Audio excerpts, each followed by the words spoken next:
$100,000 Grand Prix at the end of the following of next week, a week from today. And then we do finish this year with a brand new event in Aiken, South Carolina. We're so looking forward to the first international show jumping event ever in the state of South Carolina. Aiken has so much tradition behind their horse community, and we're so looking forward to producing the first international event there at Bruce's Field for the Aiken Horse Park Foundation. So we hope everybody can come out to the Aiken Horse Park for the Aiken International. We're also featuring a $100,000 Grand Prix there as well, with a full schedule, all junior amateur divisions, everything from 0.85 meters and up. So get your reservations in now for that. And that is finishing up our 2020 tour. We do have some big exciting things for 2021 lined up. Stay tuned for our show schedule for next year. We are planning somewhere between, I'll give a hint, between 7 and 10 events for the 2021 season. We are including hunters in a couple of our events, so please stay tuned for that. And we hope to provide everybody with this same experience on into 2021. All right, so the Split Rock capacity to bring along new things will expand even greater in 2021. Looking forward to seeing exactly what those secrets are as they are revealed. Here we are now, of course, in the advance of the main event today, Sunday, the final competition of our two-star week here in Columbus, the first two-star week, I should say. So let's quickly look at what has been designed by Anderson Lima for the test. About 61 horses entered in our Grand Prix here today. Let's talk about this quickly, all of the highlights of the course. Yeah, I mean, Anderson, I think, once again, has built an absolutely perfect track for the field today. As you said, 60-plus entries, so it's a very difficult task at this level. I think mainly the most of the course is registering at 145 or slightly above. Can't really go too much more than that, so he has to use his skill and technicality to create faults throughout. It starts out here, coming right in front of me with the multicolored oxer. I believe that is 142 in height and 140 width. Right-hand turn to the sponsored Alaman vertical, heading right toward the in-gate arch. Left-hand turn. I know riders were walking that to number 3, the white oxer, on the far side, but I think that's going to ride a little bit more off their eye. Left-hand turn, great place for time to the Dahlman Junco oxer. You really have to get over there, use that spot for time, so then that way you can take your time later on in the course. This is definitely the first test of the course, this particular line.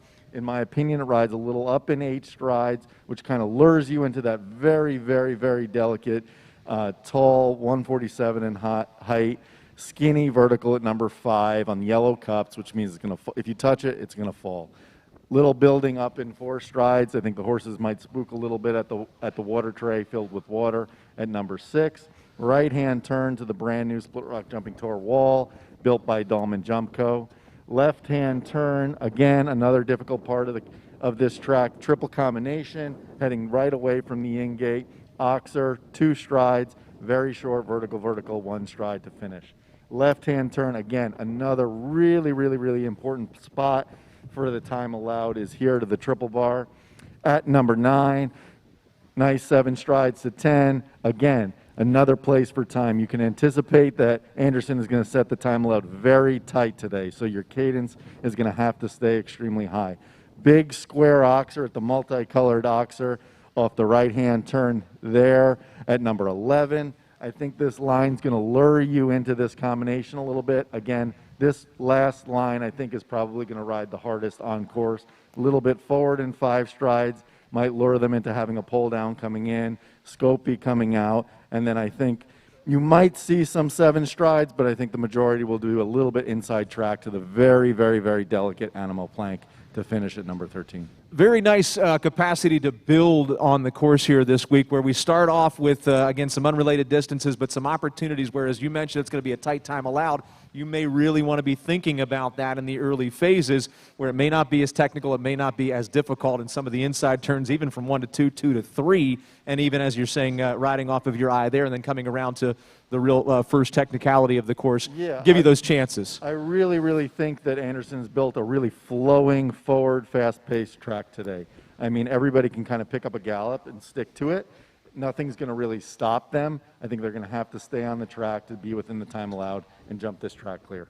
All right, so there's the overview of our course. Thanks to Dahlman Jump Co. for providing the beautiful jumps. Something's going to debut here next week. We're going to have that overhead view, and we're going to have the CGI version of this course that we're going to be able to deliver to you with all of the appropriate jumps in that schematic. So we're looking forward to having that here next week. But we're getting close, Derek. I know you probably have some things to do here before we actually see our first horse, so I'll turn it back over to Andrew Pollard in the booth as we're about to move along here. I think we actually have a little look back on what's going to be, or what has happened over the course of the previous week here, and we'll have that highlight reel for you. But as we are moving on and getting closer and closer to kickoff time here for our Grand Prix main event, just don't forget, this is the last day of a first week. We do have another week of competition coming at you, and as I mentioned, $100,000 is what we're going to offer up here during our Week 2 two-star event in Columbus. And please make sure you're with us for that, whether you're here to compete or whether you're watching online. We hope you're going to tune back in.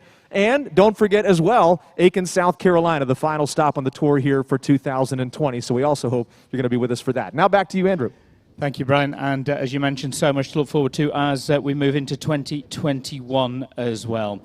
This has been the first of the weeks here in Columbus. Take a look at the big screen. It's been such an exciting week.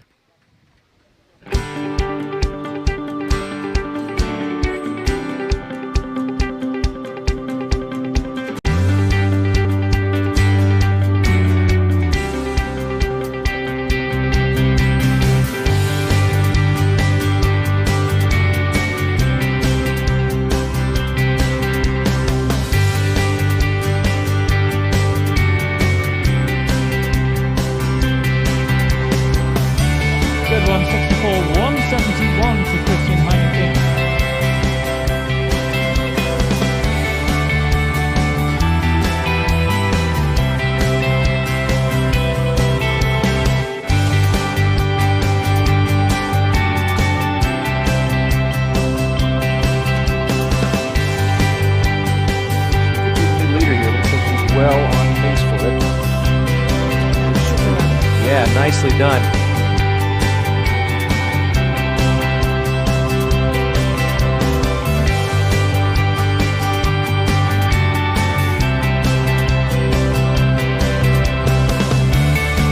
Working on a possible 7 short course qualifier, and the first one for Great Britain will be, yes, there's a Dublin line. They certainly are on a nice pace here. Can they do it? Yes, I think they can. And 39.139 is a little faster, and that is a very narrow margin of 6/100ths of a second before Trap O'Neill. And it will be a lead overtake here by Carl Cook and Fesubel. Well, and still more to come, of course, with this $50,000 Grand Prix. Now, ensuring fair competition, our team of judges today is led by President of the Ground Jury from the USA, Leslie Brown. Our FEI foreign judge from Great Britain is Stephen Wild, and members of the Ground Jury from the USA, Kelly Douglas, and also Steve Sarafin, again from the USA. The team of stewards is led by the USA's Dan Reed and his Mexican international Anderson Lima, setting the courses as he's done so well for week number 1 of the Columbus International.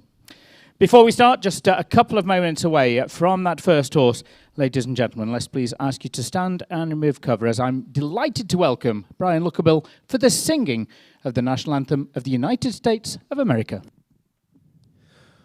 Oh, say, can you see by the dawn's early light what so proudly we hailed at the twilight's last gleaming, whose broad stripes and bright stars through the perilous fight o'er the ramparts we watched were so gallantly streaming, and the rocket's red glare, the bombs bursting in air, gave proof through the night that our flag was still there.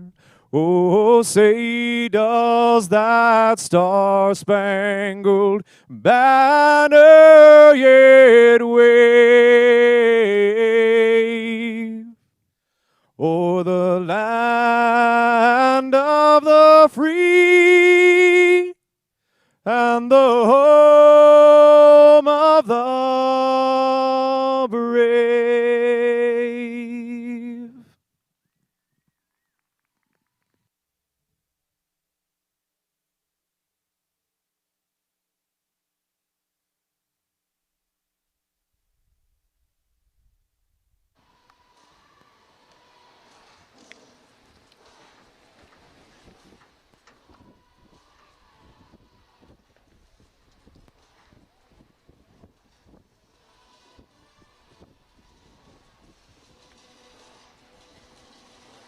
Thirteen numbered fences, 16 jumping efforts, a time allowed of 79 seconds for this first round. Those equal first after round number one, progressing on to that shortened course where time will separate all ties. The winner to receive the lion's share of the $50,000 prize fund.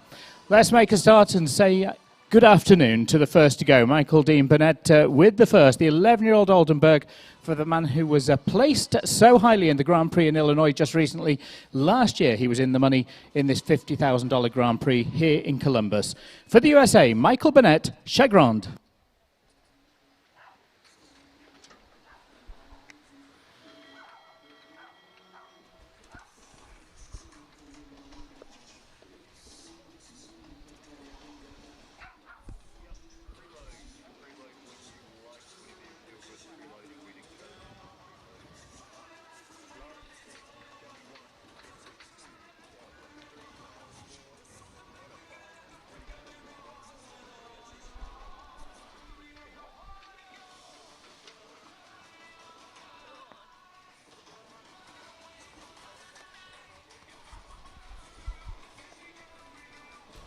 All right, we're already well underway here. Time allowed of 79 seconds as we are in the middle of the course here already with Michael Dean Burnett aboard Chagrin, the 11-year-old Oldenburg gelding by Chaco Blue. Just late information coming in that our second in the order will not be showing here. And as Michael's coming around in that triple combination that was discussed during the opening just a couple of minutes ago by Derek Braun, he's looking good so far. Remember that time allowed 79 seconds, and the promise was that it was going to be a factor, or at least something that they needed to consider, as should be when you get into the highest level of class of the week. And he's got 12 seconds now, I should say, until that limit. Rocking the rail on the top of the Restylane vertical as he approaches the final jump. And do we have a clear one out of the gates? 77.83? Yes, we do. That bodes well again for a Grand Prix jump-off. Michael Burnett and Chagrin, the pair from Indiana. No big ribbons yet this week for Michael, but today could be his chance, and maybe he's saved up for where it really, really matters in the Grand Prix. USA team rider, of course, and one who generally spends her summer in Europe competing for the big prizes and points on the world ranking list there. Of course, as many have been, has been restricted from that for 2020. But the bright side of that is the fact that we get to have Lauren Huff with us here in Columbus. In fact, she was on the broadcast during our first stream of the week and offered some great insight there. Lauren, of course, having not too bad a week. She's already had some good ribbons in those future classes, and she's here aboard Chester Ciota's Gemino, 8-year-old bay stallion, a Royal Dutch Warm Blood by Manhattan. And as you would expect, she's nice and neat so far, going up to fence number 4.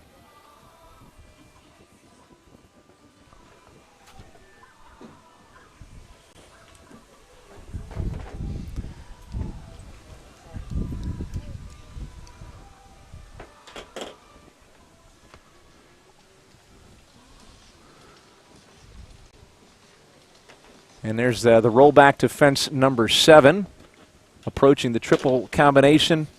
And that one's going to be down right in the middle. B element drops here for Lauren and Gemino.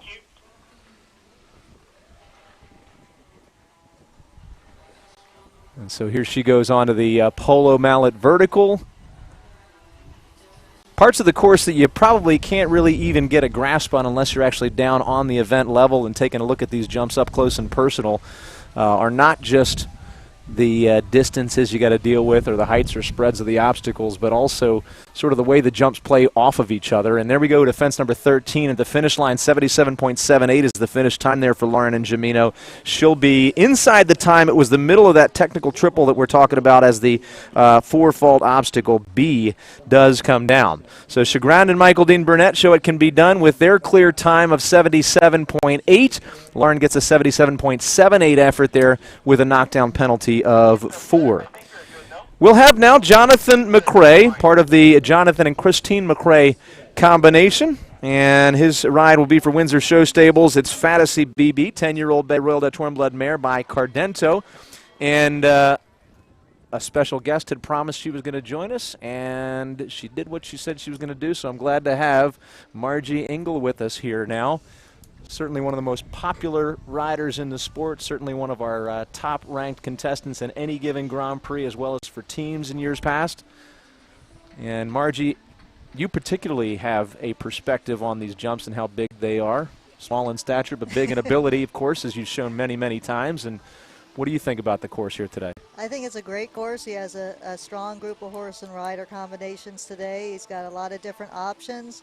A lot of long lines to delicate fences like here. Right here, 5 and 6, both of them, huh? Exactly. There's an option here whether you want to do 8 or 9, and then the 4 is a little forward.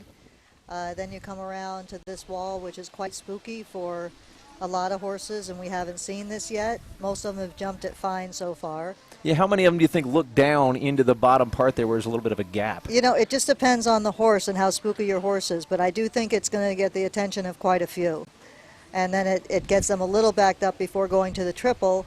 And the triple does, you have to ride the oxer coming in, and then it rides very tight inside and very careful. It's tight 2 and then an even tighter 1 coming out. The line Jonathan just did very well. That's an option, a 6 or a 7.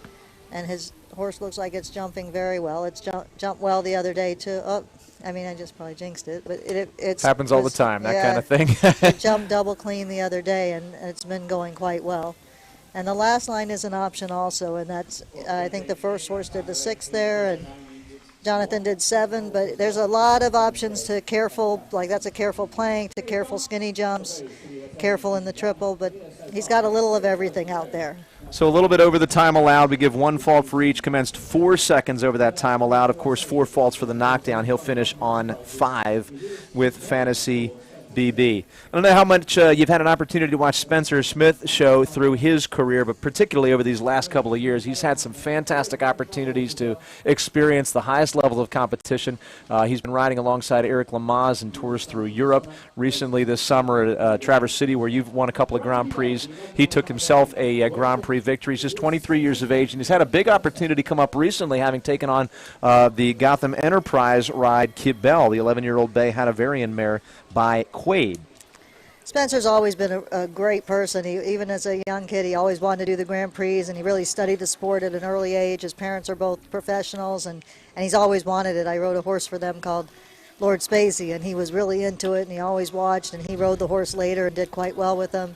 And he's got the experience of someone way beyond his years, so he's a fantastic rider. He just started riding this horse, so he has to have a little time to get to know it.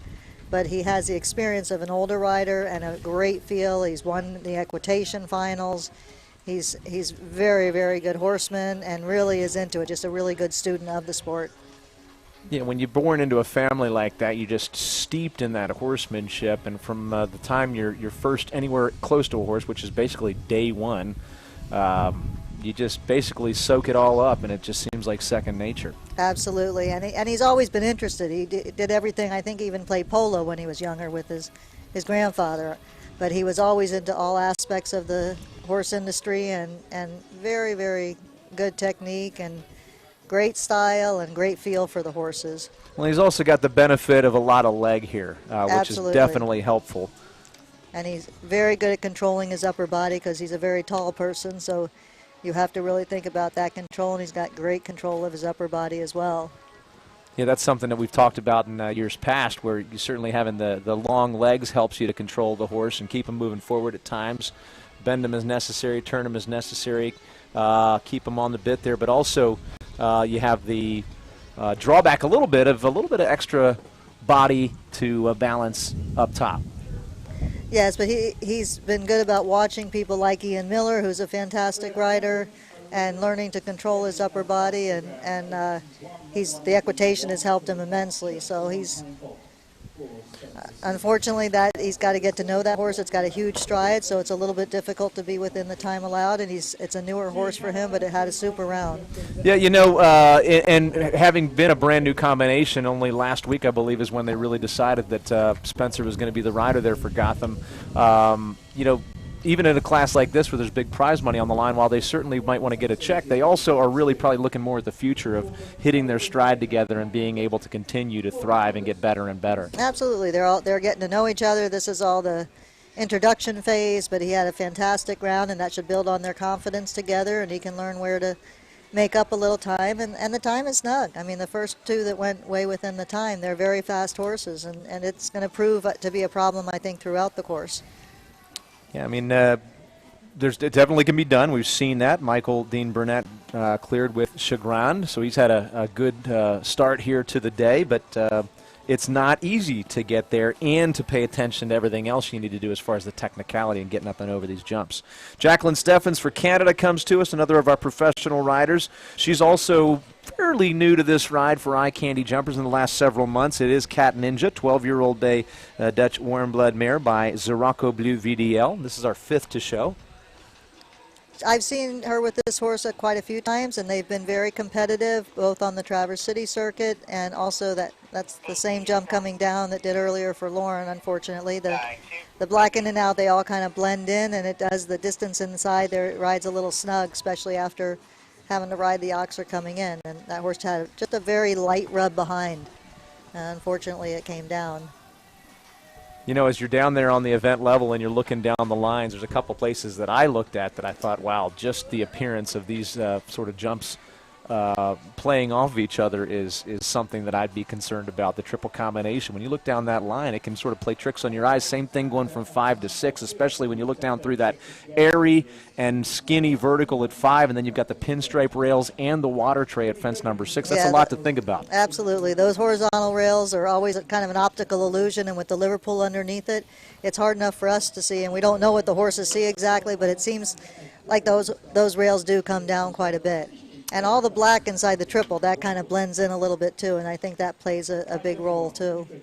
Here we go now with Nail Nasser. He represents Egypt, native to the Chicago area, but he's been a world-traveled rider, shown in the Pan Arab Games, the African Games. He has competed at the World Cup Finals on a horse named Lourdan. And, of course, here he is aboard Jiminy Cricket, a 9-year-old warm blood gelding by Colestis. Really top rider for Egypt. Niall's really a top rider anywhere. He's shown all over the world. He did a lot with the Global Tour last year. He's won the $1 million events numerous Several times, yeah. And he's just a real competitor, and he's done well on numerous horses. He took over the ride on Lucifer and won quite a few classes with him over in Europe, both last year and the year before. Oh, goodness. This is a newer horse. I don't know this one as well. Yeah, and just 9 years of age, too. Not necessarily the youngest in the class here, but certainly one that's definitely got some development probably left to go here.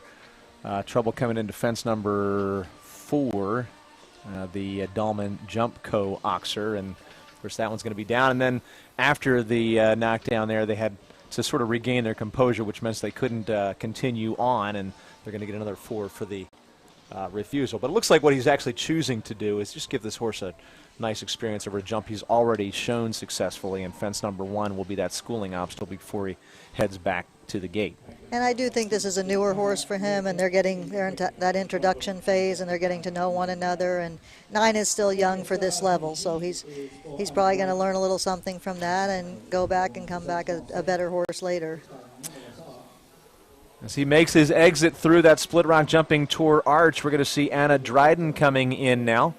Maryland native. She just in the last several years has come back into the sport as an amateur, and she'll show Coco Star This is the Martin Canet entry, an 8-year-old Bay Cell Francais gelding, so a year even younger than our previous Mount Jiminy Cricket. I saw this one show the other day for the first time, and it looked like quite a nice horse. I haven't seen it go much, but it did seem to go well the other day, but I do not know it very well. Well, as our arena commentator just mentioned here, 10 nations represented, so we certainly do have an international field, yourself included, coming up here later on. We're feeling lucky to have you, since I know you want to focus on the competition.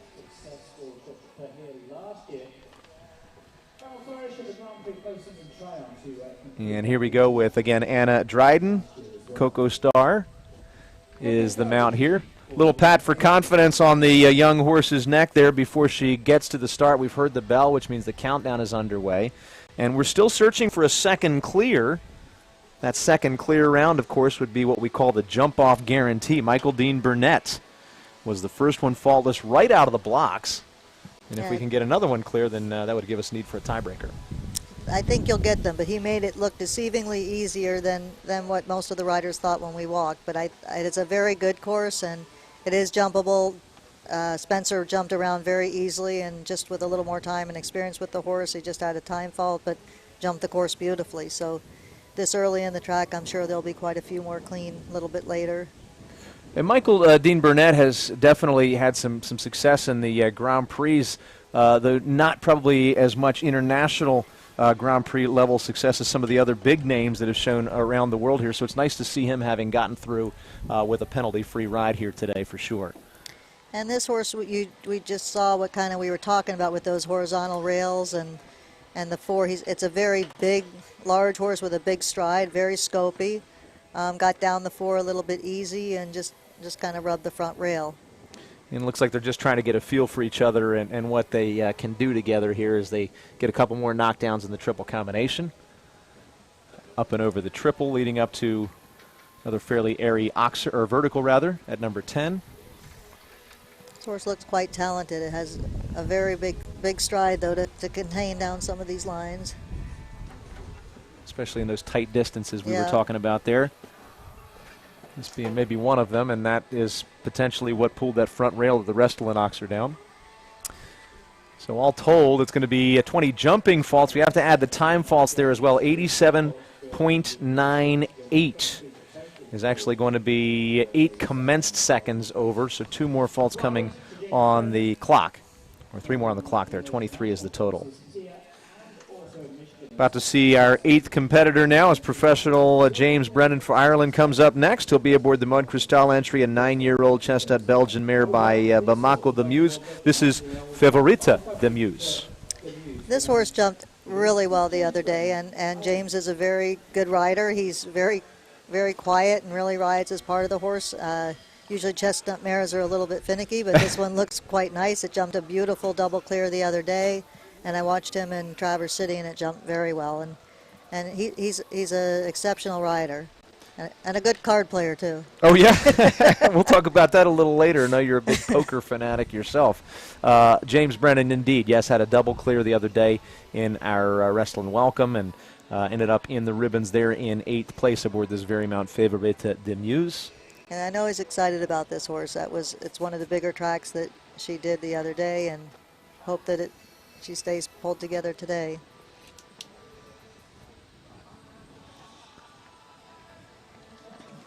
That's hard.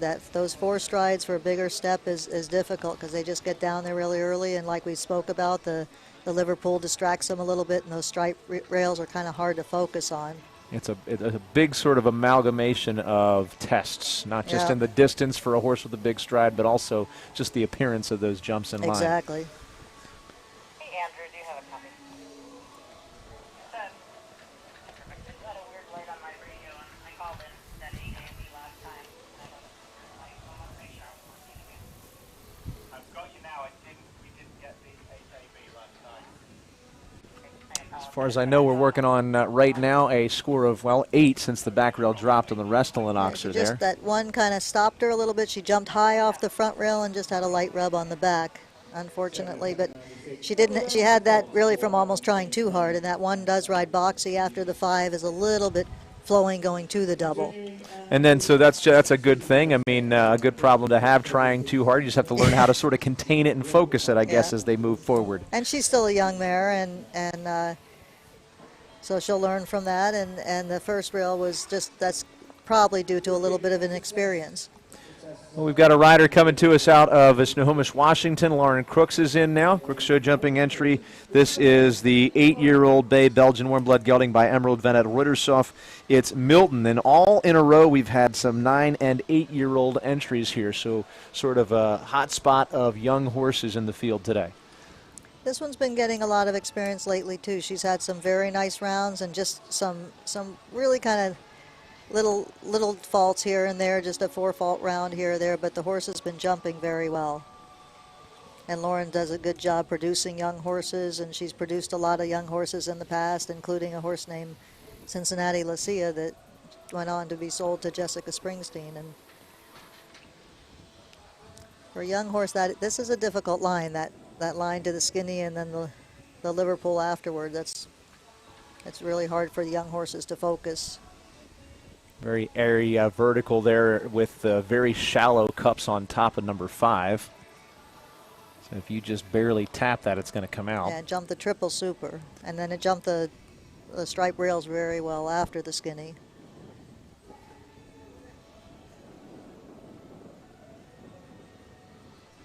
Really balanced her up nicely for the vertical.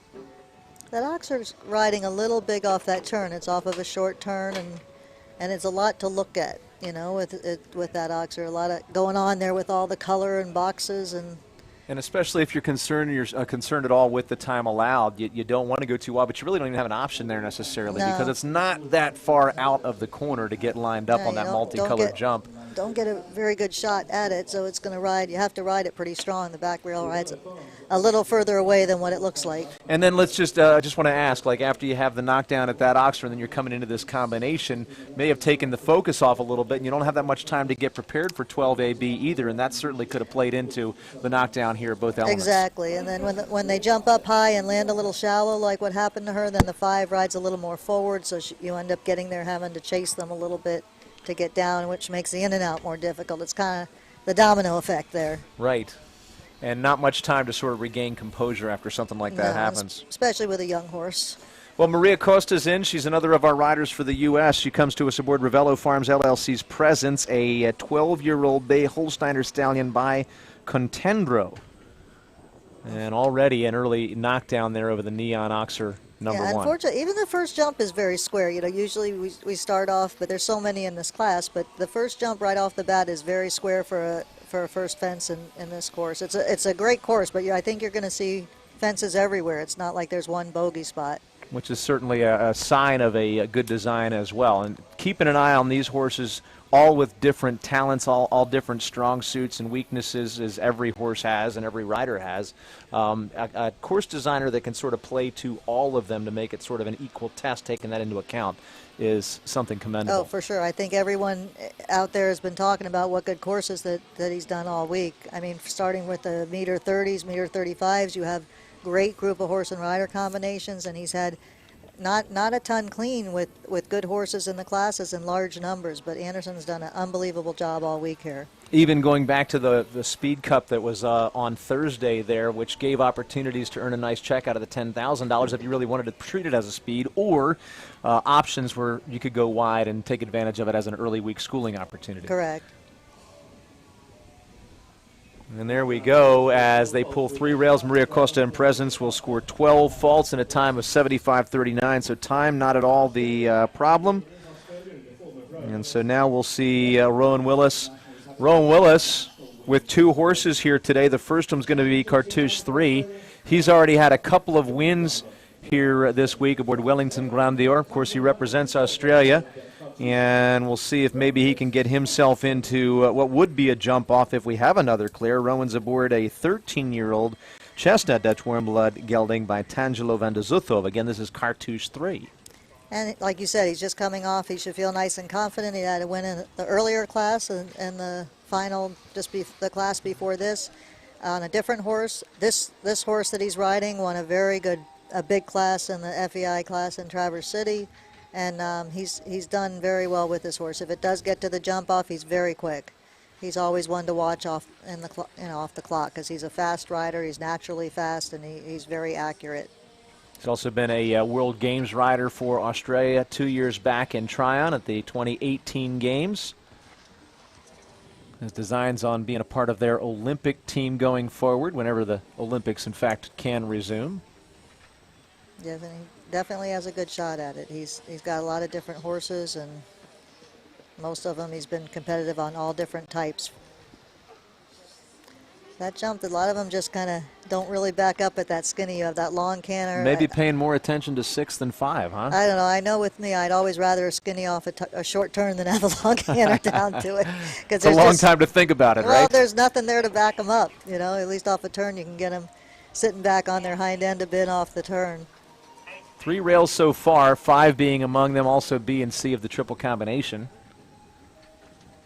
Cartouche coming around the bend to that multicolored oxer. Not too far out of the corner. Another knockdown took place there, and we're looking now at 1 jump left, working with, I believe, 16 to the finish line in 79.74. So we'll have to add another one over the time, 79.74, just a fraction over, but enough for 1 time fault. I think that first horse made it look deceivingly easy. Incredible, I mean, huh? it's not riding as easy as what it appeared to after the first one went. He should be very happy with this clear round. Good for Michael. It's a tribute to him after we've seen now 11 entries and only 1 of them has gone clear. So he's obviously sort of saved up throughout the week to get here to the major event and get himself a fault-free finish. Christian Heineking had a win on day 1. He rides for Germany and, of course, highly successful, earning Grand Prix victories here in the United States since he's come to ever since 2008. Heineking Show Stables entry NKH Cento Blue, the 10-year-old Bay Oldenburg gelding by Centadel, his mount here today. Fort Worth, Texas-based rider, along with his wife, Erin Davis Heineking. They were meant to be partners of the Split Rock Jumping Tour this season in a Fort Worth World Cup qualifier that was scheduled for December due to conditions, that being an indoor competition and the World Cup finals not necessarily happening next year. We're not going to hold it this year, but we hope that's going to resume back in 2021. They're a lovely couple. And Christian's a great rider. I think he was second with this horse and just barely off the winning time the first day, and he unfortunately had just a light rail there, the long canter down to the white oxer, which we haven't seen much so far, but like I said, there's going to be rails, I think, pretty much everywhere today. Yeah, 0.3 of a second difference in that jump off the other day is what put him just behind Jessica Mendoza in the welcome. And he gave it a really good shot. He was very quick. Very exciting ride there. That day was Great Britain, Germany, the Netherlands, and Egypt top 4 spots. And it looks like he's trying to be one of the faster 4 faults to get a piece of this. Yeah, as you get into the meat of the class here and you've got 12th on course, you start thinking about maybe we can still get a ribbon if we have 4.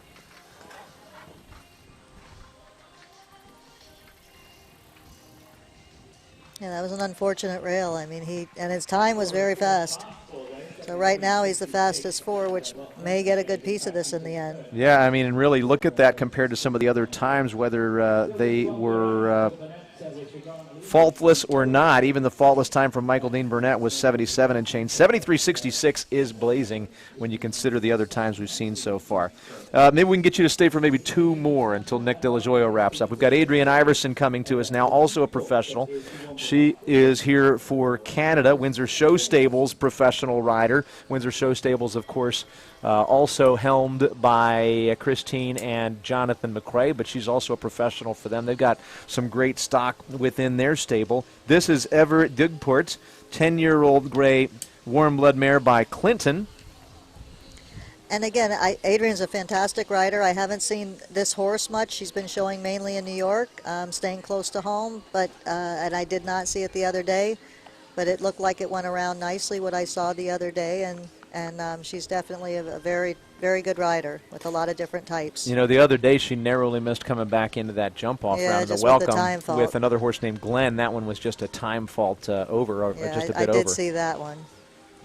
But I think she was very happy with him because I think he was a little bit greener horse, and not maybe naturally the quickest, so she was happy with how he went.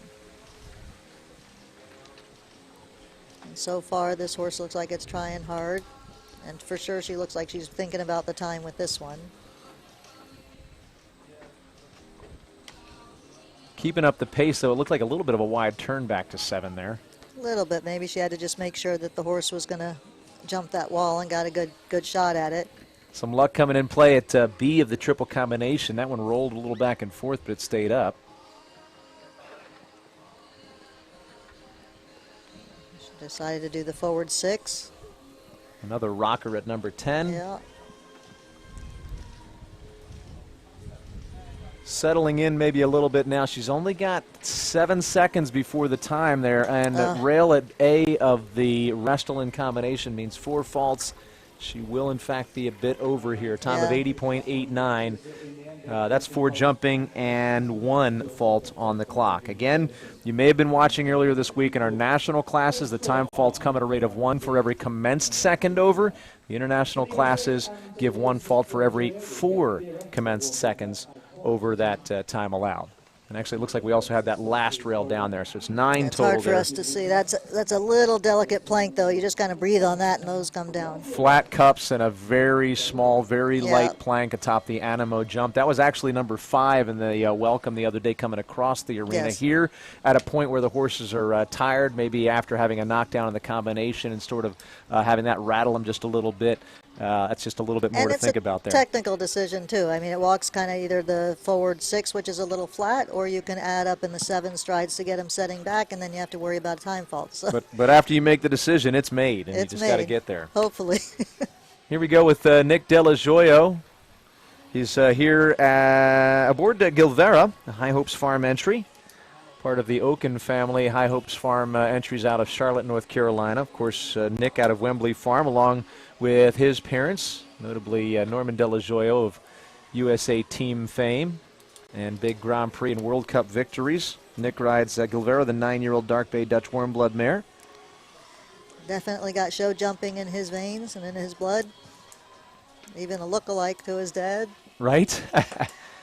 And, you know, we were talking about Spencer Smith earlier being a great young rider, a little bit younger than Nick Delajoyo. You talked about him having been interested in the sport ever since he was young. It took a little time to do I some think Nick took polo along the way, but right. Nick did it a little bit later, actually. Yeah, I think it was nice. He kind of tried some different things and played some different sports growing up, and then started this later, which a lot of them do, and he's done very well. He's putting in a great round so far here. He's so far deciding on the adding options. This horse is kind of a quick type going horse. Looking good, but time is probably going to be a trouble here. He gets to the finish in, Oh, wow, 79.46, just a tick over. Oh, I thought he made it. And that is a it is one tight. fault result for Nick Delajoyo. Listen, Margie, thank you so much. I Thank know you got to you. get going. You got one coming up here about Thank you. 13 away, and we'll see you in the ring, okay? All right, thanks for having me, and good luck to you and the rest of the class. Thanks for your renowned insight. We'll see you here in the ring in a bit. All right, so as we move along, Jessica Mendoza, our winner from the welcome the other day, coming to us. She's here aboard Dublin. Of course, it was this horse on whom she earned the victory by that very narrow 3/10 margin over Christian Heineking in the Friday main event. Jessica rides for Great Britain. Kent Farrington's entry, Dublin. Kent also showed this one to success over several years. 13-year-old gray Dutch warmblood gelding by, or German warmblood gelding, I should say, by Cobra.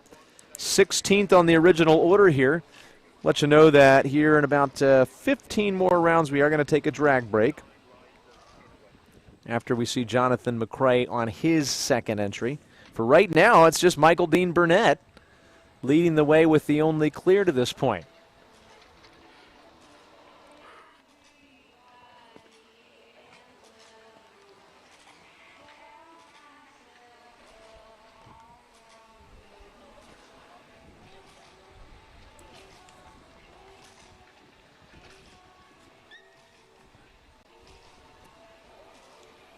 And successful over, again, one of the lines that we discussed there as being potentially tricky, at least from an optical illusion standpoint, going down from the 4 strides to down to from 5 to 6, I should say. Now we're up into the triple combination successfully so far. Jessica working on what could potentially be another jump-off qualified ride here in the main event this week. Already having a good week with that welcome victory.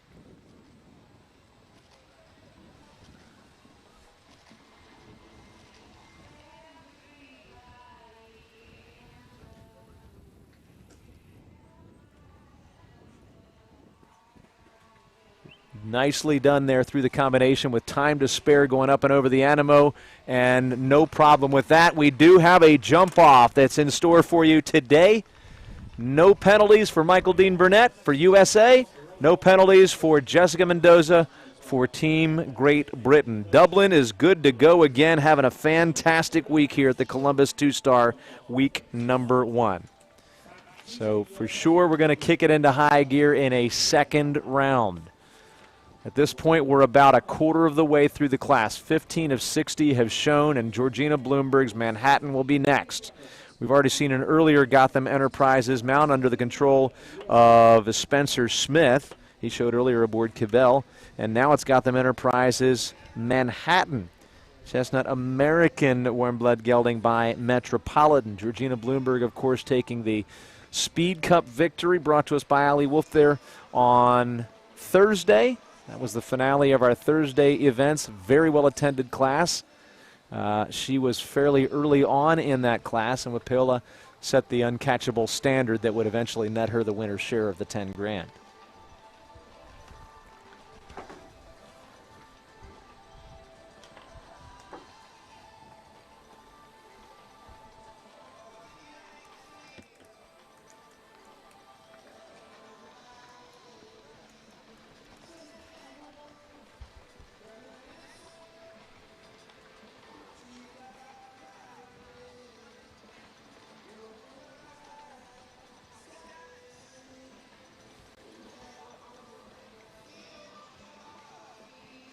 Pulling it down there at number 5, going into the 4-stride to the pinstripe Liverpool Oxer.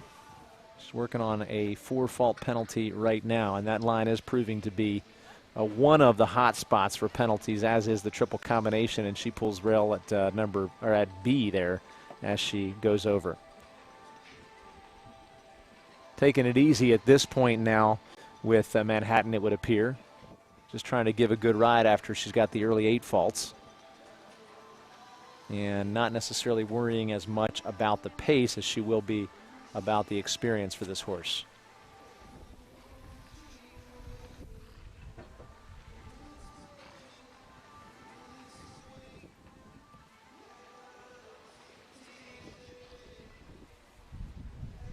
And 3 rails come into play. She's got the knockdown also there at fence number 11. So score of 12 on the course. 83.33 is the time. We'll have to add 2 on the clock for Manhattan and Georgina.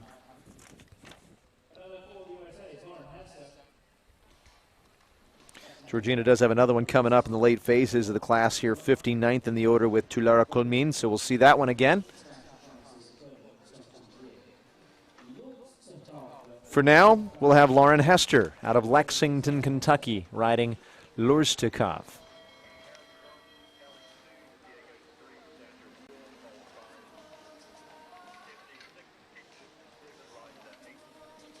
USA rider came from California to Lexington, Kentucky about 4 years back.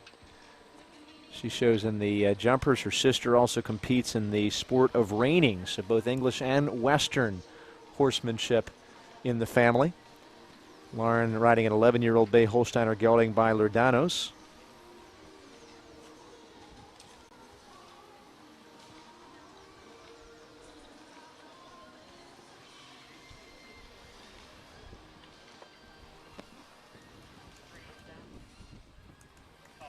Sounds like number 3 did come down there over near the in-gate.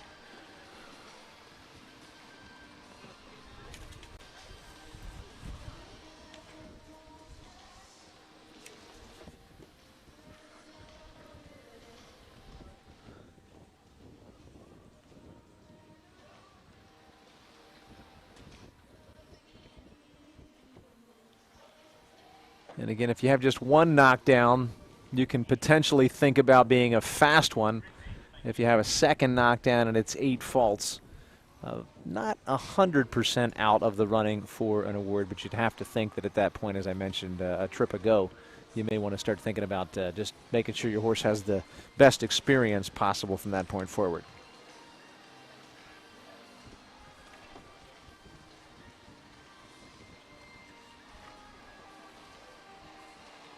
Lauren goes to the last fence now. It's going to be just a little over the time allowed, and that fraction will mean an additional time fault. So 9 is the total here for Lorstikov. Glad you've been able to join us, ladies and gentlemen, as you're viewing the broadcast here. And Split Rock, of course, bringing on board Equestrian Digital Media over the last couple of years. They have this year increased their involvement with the shows, having upgraded our app, upgraded our website, offered the streaming coverage, doing the clipped videos that we're seeing online as well. In fact, it happens almost seamlessly and almost instantly upon completion of any given round. You can see those videos show up on the app. So make sure you have downloaded that to your handheld device. And thanks again to Alex and the crew from Equestrian Digital Media, continuing to grow along with Split Rock here in 2020. Taylor Marie Harris up next.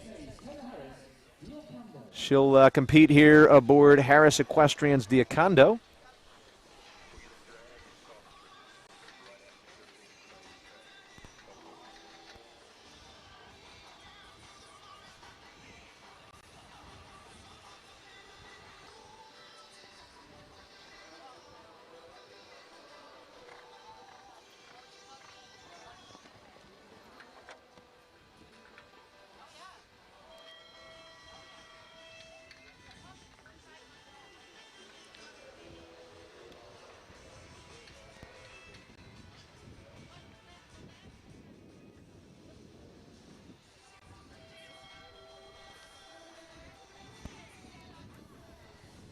I was just checking on some stats here as Taylor was making her way around. Unfortunately, it looked like they had to take a timeout there.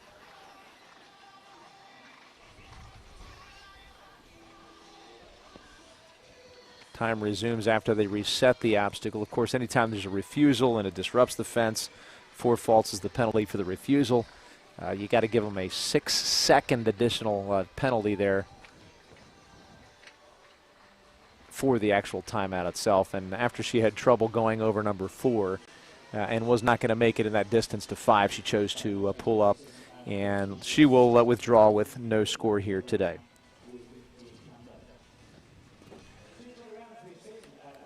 Ten countries represented. Among them, it is the Netherlands' Harry Smulders, who was a podium placing rider out of the Restelen meter 45 welcome there on Thursday. On Friday, that is, 39 and change his time, so he was about a half second back from the front runner. But here he is now aboard Hocus Pocus de Muse again. This is the Evergate Stables LLC entry. We're going to see several riders on Evergate Stables entries here today, along with Niall Nasser, who's coming up later on here. We've got Jennifer Gates showing in the 51st position of the order, all 3 of them aboard those Evergate Stables mounts, and Harry Smulders rides the 13-year-old chestnut Belgian gelding Hocus Pocus de Muse in his effort to net a 3rd return ticket. We've so far got Michael Dean Burnett and Jessica Mendoza. So the USA and Great Britain leading the way so far, with the Netherlands now on trial.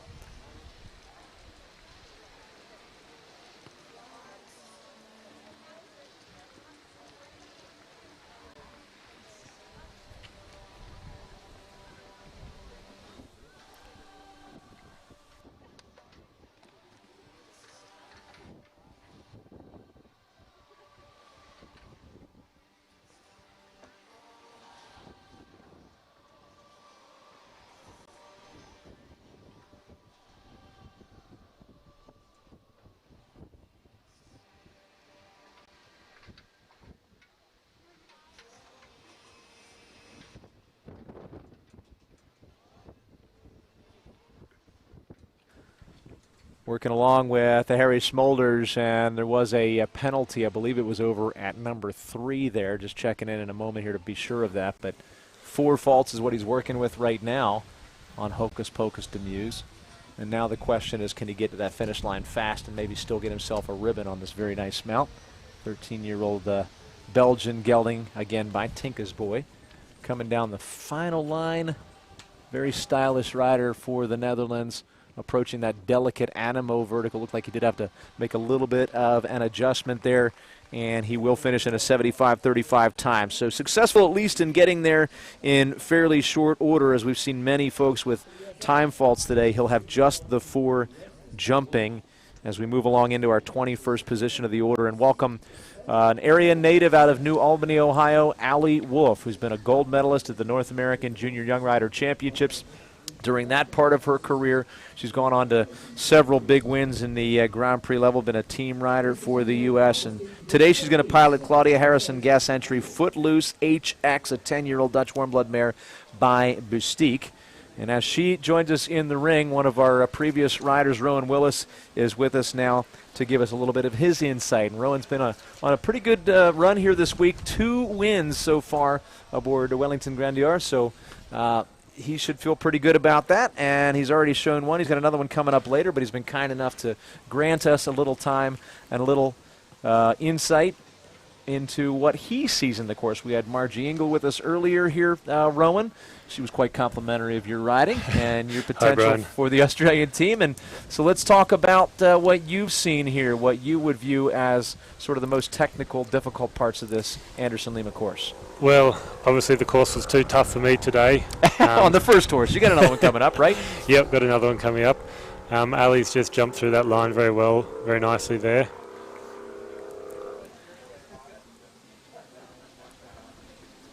Off in the distance, we just heard some serious horsepower of another form, drag racing down the strip somewhere. Someone's having a bit of Sunday fun. Absolutely. Different type of horsepower. Right? Sounds like a Harley Davidson to me. But right now, Footloose and Allie Wolf still working on a clear as they're up and over. Very scopy at the triple bar. Ali looks like she's got plenty of horsepower here to play with, and it's really jumping a nice round.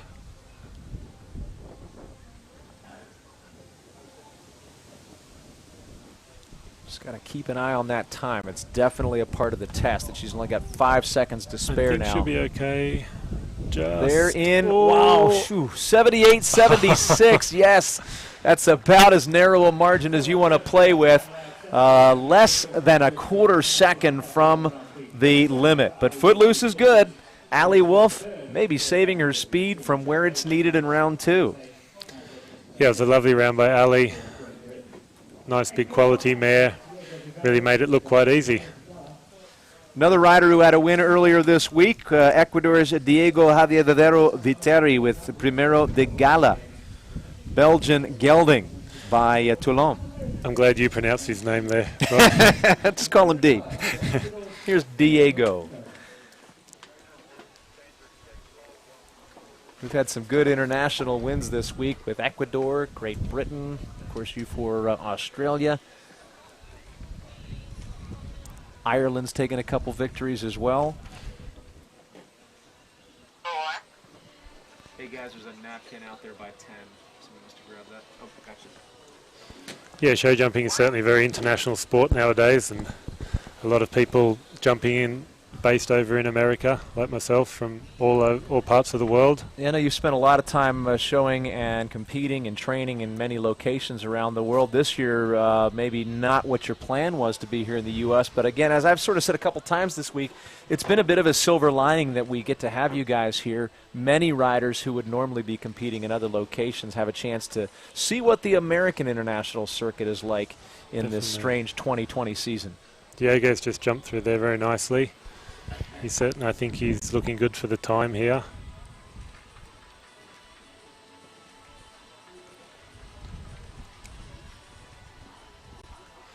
Hopefully he can hold it for the last line.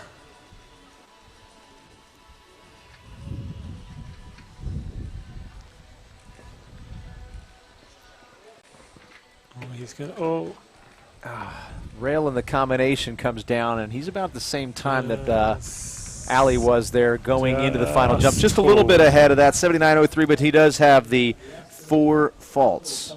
You know, sometimes if you have a knockdown early in the course, you can at least make a decision to pick up the pace and at least go for a prize from that point forward by saving a few seconds and being a fast 4-faulter. When it happens late in the course and all you've really been focusing on is that clear round, there's sort of nothing you can do about it at that point. No, or you could be like me and have an early one and then try and go fast and have a few more. That's true. It's a decision you still have to make, and you can't just have any gimmies going around the course here.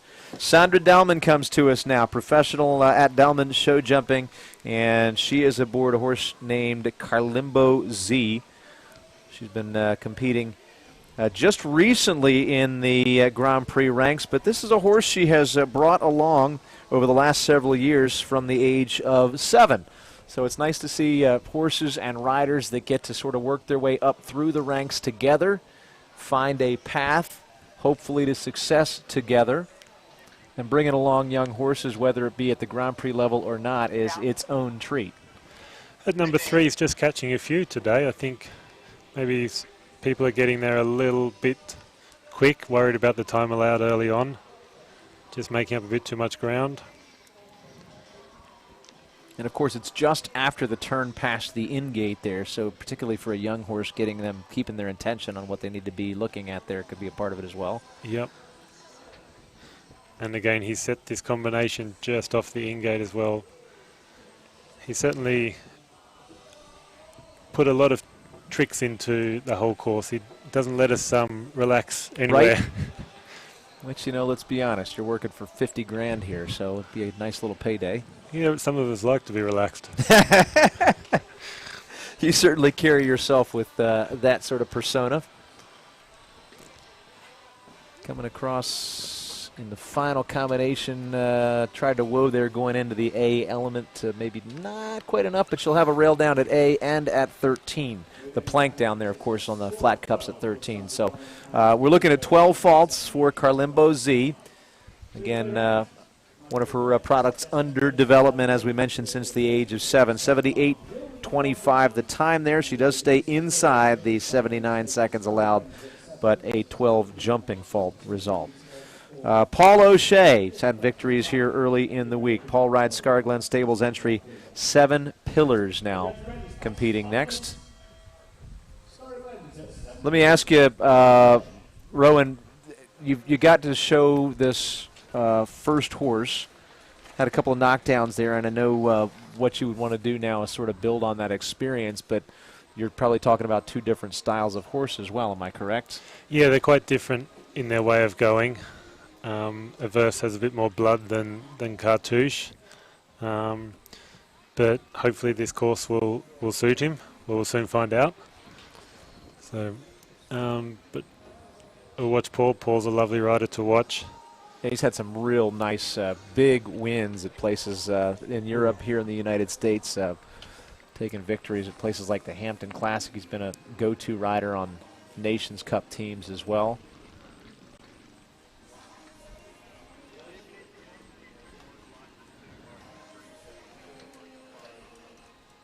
It's really jumping today. He's looking very good. He's going to have to keep on the time allowed, spending a lot of time in the air. Right. It's nice to have a horse that's got that much pop, but at the same time, fractions of a second spent in the air mean fractions of a second less at the finish line.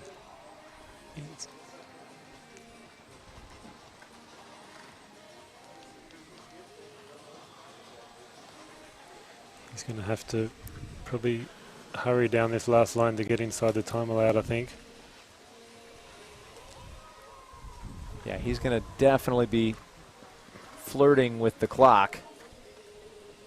76, 7, 8, and 9 is where he needed to get there. Unfortunately, that's while he was jumping the last fence. So 80.56 is where he'll stop that clock, and he'll end up with a 1 time fault score. Yeah, I think he spent a few extra seconds at most up in the air. Right, as we said, those fractions add up to full seconds namely 2 of them, or 2 commenced seconds, that is, over the time allowed. And that's the 3rd one to do that with just the time faults. So we'll take a look at Michael Burnett, Jessica Mendoza, Allie Wolf as the 3 who made it inside the time allowed. Jessica having a little bit more to spare than anybody else as she crossed the line in 75.82. And then after that, 3 others who very closely could have been a part of that jump off, including Nick De La Joya, Paul O'Shea, and as well Spencer Smith. Spencer on that very new mount to him, Kibel. Now we've got Stephanie Gallucci on course. Stephanie for Canada here aboard Friede Liva, 10-year-old bay Royal Dutch Warm Blood gelding by Azteca VDL. John Gallucci entry.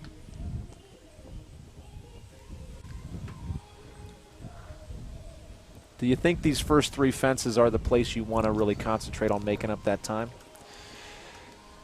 Yeah, I think it's always important to get the time allowed out of the way early. Out of the way early, yeah. And then if you kind of need to make a little adjustment later on, you've got a little bit of time to spare up your sleeve. Whereas if you're a bit slow, the first few jumps, you're always chasing that time allowed. It's always in the back of your head. Right, and do you feel like these first 3 jumps are places where it can easily be done, or do you feel like you might overlook something in the process? I think 1 to 2 is quite a good place to make up, and then as we've seen, I think a few people are maybe just getting to number 3 a little bit too quick and having that front rail down. Of course, did pull a pinstripe rail at number 6 over that Liverpool, and 10 as well at this point. Yeah, the pinstripe rails normally don't jump so well. He had them in the double there in the welcome on Friday, and a lot of horses had them down. It's hard to know what to focus on, especially after you just looked through to number 5, the Airy vertical on the way to that Liverpool fence. So there's a lot for them to think about heading down also sort of toward the scoreboard while they're on the way in that line. Stephanie pulls those 2 rails. She also finishes in 86.72, adding the 2 knockdown penalty to the 2 time faults. It's 10 total for Friede Liva. He certainly hasn't made it easy for us today. But I'm surprised a few more maybe haven't turned inside to the triple bar to make up some time allowed. So that's another place you would suggest maybe coming off of 8C, the triple combination, going into the triple bar. The other day we had a triple bar going on to sort of an airy vertical on the judge's side of the arena, and that's another thing you got to think about is how your horse's stride opens up over that triple bar, and then when you get to the landing, particularly if it's a tight distance to that vertical, you got to sort of tighten them up again. So there's a lot of thinking, a lot of technicality to that. Yep. Unfortunately, there we've had the first fence down for... This is, again, Victoria Ketchum on course here with his Isaac 22. Belgian gelding by non-stop.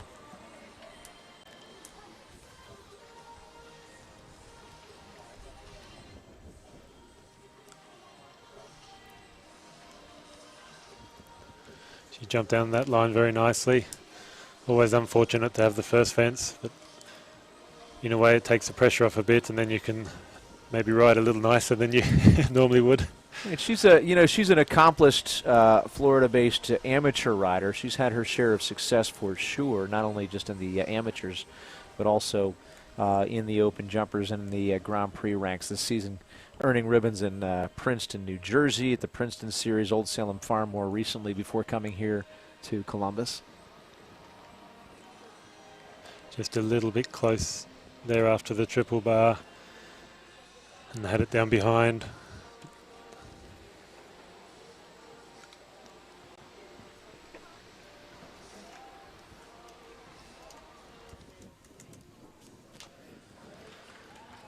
And then finished in 84.53. So Victoria Ketchum and Isaac score the 8 jumping faults, another 2 on the clock there.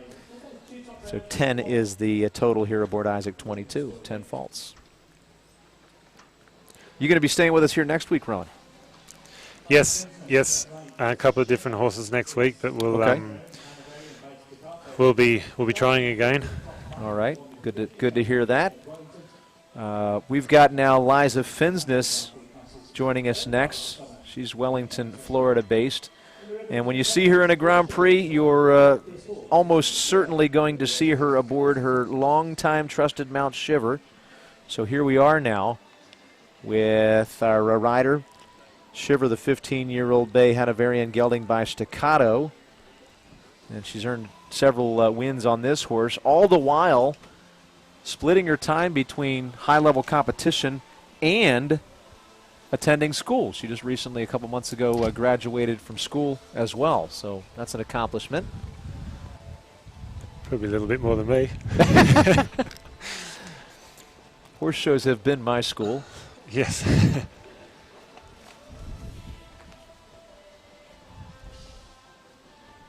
15-year-old mount here is Shiver.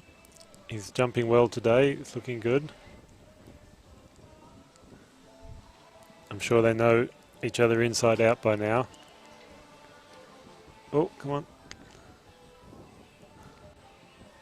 It's looking good.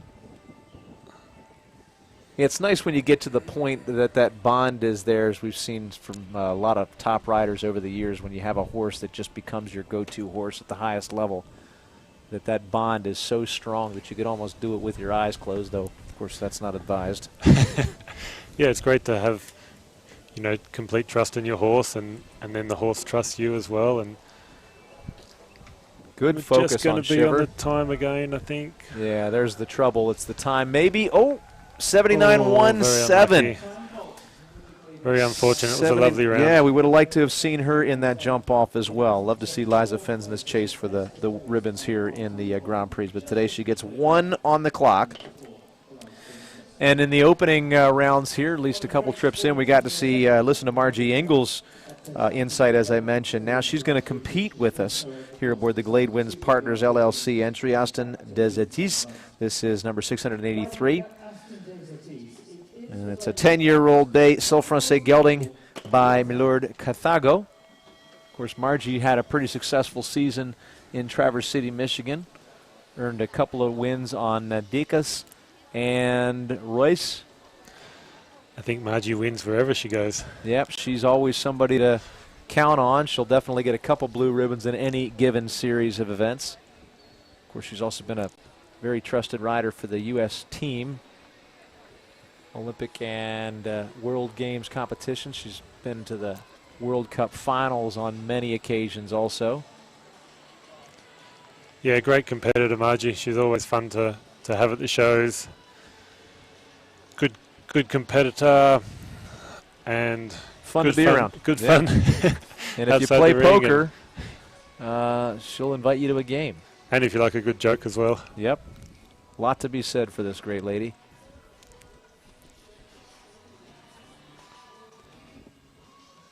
And jump through there. I think she might just have to move on a little bit now.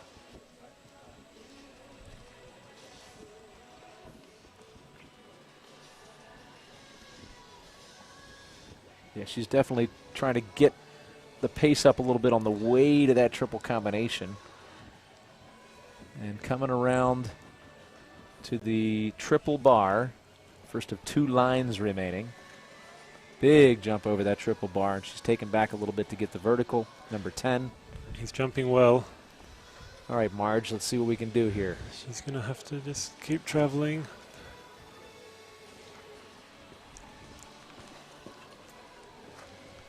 Get there, Margie. Just trouble over on the again. clock. Oh, no. Would have loved to see her in that jump off as well with Aston Desetis. It's an 81.12 time, unfortunately, and so 1 on the clock as well for her mount. The 3 clear rounds will breathe a sigh of relief not to have Margie in the jump Right. off with them. Yeah, they would. She would definitely be chasing them down hot and heavy. So Margie wraps up her effort with just the 1 time fault. Fortunately, one of her Grand Prix winners there in Traverse City, Dicas, is coming up in the later phases, so we can't count her out just yet. No, I'd be surprised if she has a time fault on Dicas. Right, and even with the time fault there, Aston Desetis is in the ribbons as of now, 7th in the ranking currently.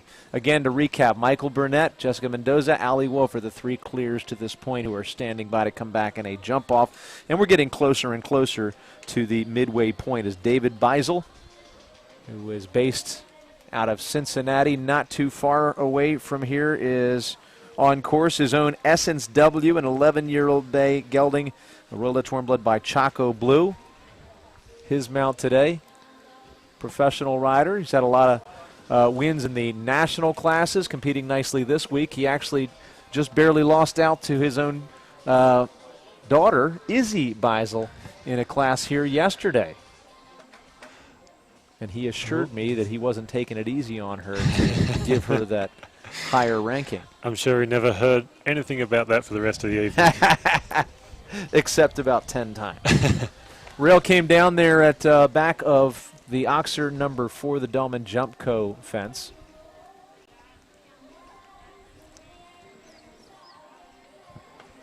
Yeah, unfortunate to have that back rail because it looks to be jumping well, this horse. But look what he did. Took the insides cut, inside of 13, that is, to the triple bar to maybe save some time and possibly give himself a ribbon in the fast four-fault column. Yeah, as I said earlier, I'm surprised more people haven't turned inside to that triple bar to just save a second or two and get under the time allowed. Brave turned back to number 11 as well. The unfortunate part of that is that the safety cuff's released on the back side there for 4. So it's 8 total, 75.13 time for David Beisel and Essence W.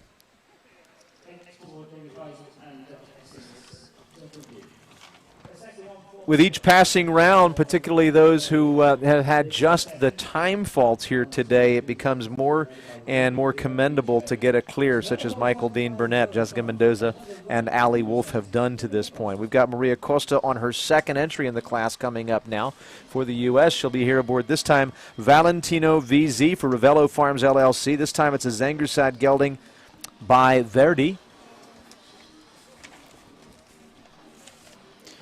Yeah, I believe Maria's been having a good season. I think she had some good results in Michigan.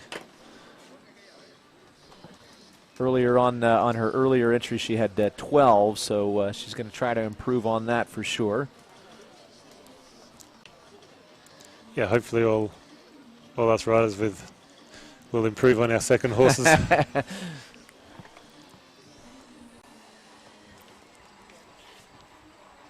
For sure, she had a win or two, some other good ribbons up there in Traverse City after she came out of that mandatory break that all of us had to deal with this year. Of course, she started off the year nicely with a couple of nice ribbons in the Grand Prix and jumper classes at the Winter Equestrian Festival in Wellington. So she's no stranger to good ribbons among top competition.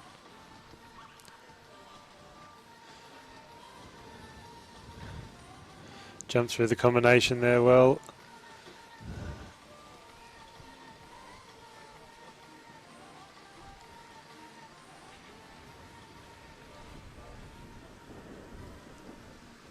He's really trying, but again, I think she's going to have to just travel home now.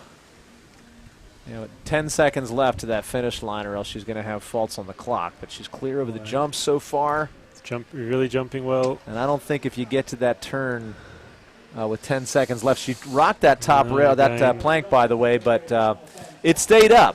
Unfortunately, to her chagrin, is the time 80.18. Yep, we see the time catch another one. Right? You got to have, let's say, 13, 14 seconds left as you approach fence number 11 if you really want to be a contender to get to that finish line clear. So somewhere, around that 66, 67 time, or else you're going to have to really be worried about the faults on the clock. Because you can't really rush down the last line either. Jonathan McRae is in now. Jonathan will be here aboard his second entry. By the way, this is going to be the last one we see before the drag break today. I think we've got Jonathan's wife. Oh, pardon me. Excuse me. This is Christine McRae, and then we'll see Jonathan. I got a little ahead of myself, and Jonathan's actually going to be the first one after the break, so thank you for keeping me honest on that. She'll ride, of course, for Windsor Show Stables here aboard Giulietta, 10-year-old bay Holsteiner mare by Constaco. She's been a Pan Am double gold medalist back at the Guadalajara Games, team and individual. She's had some nice Grand Prix wins also to her credit. She's just come off of a competition tour in York up at Saugerties, part of the HIT series. based out of Connecticut. She pulled that rail at 3 we were talking about. Again, Thank you. just maybe a little bit too close to number 3, and unfortunately had the front rail. And the back rail at number 4, and it looks like Promised, we will have Christine's husband Jonathan McRae joining us here with D. Corollas. So we're at the 31st position of the order. Let's recap what we've seen so far, at least in the clear column. We've got Michael Dean Burnett. He came right out of the blocks hot and heavy with chagrin, no faults in 77 and change. Of course, it was about 15 rounds later that we saw Jessica Mendoza match him with the welcome winner Dublin. 75 and change showed that she was going to be a fast-paced jump-off rider when she goes into that.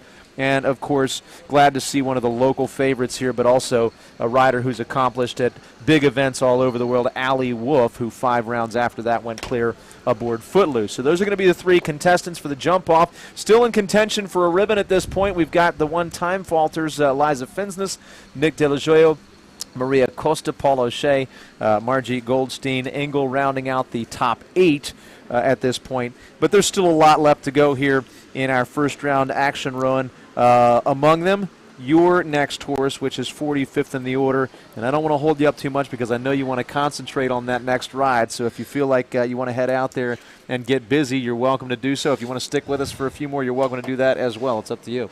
well, I'm not sure I'll get busy, but I think I better unfortunately leave you, Brian, and Get your focus where it needs to be Yeah. on the show ring, right? Yeah, and see if we can jump a clear and get into the jump off. And We'd love to have you there. Make it at least 3 nations that'll be represented. So go ahead, head on out. We're looking forward to seeing you back in here shortly. Again, the 45th position of the order there aboard Everse W. And certainly wish you the best of luck in getting it clear. Thanks again, Ron. thank you, Brian.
Here we are back in action, or getting to it anyway, as we are going to welcome Jonathan McRae back into the ring here. Windsor Show Stables entry D. Corollas, who has been a long-time mount for Jonathan McRae.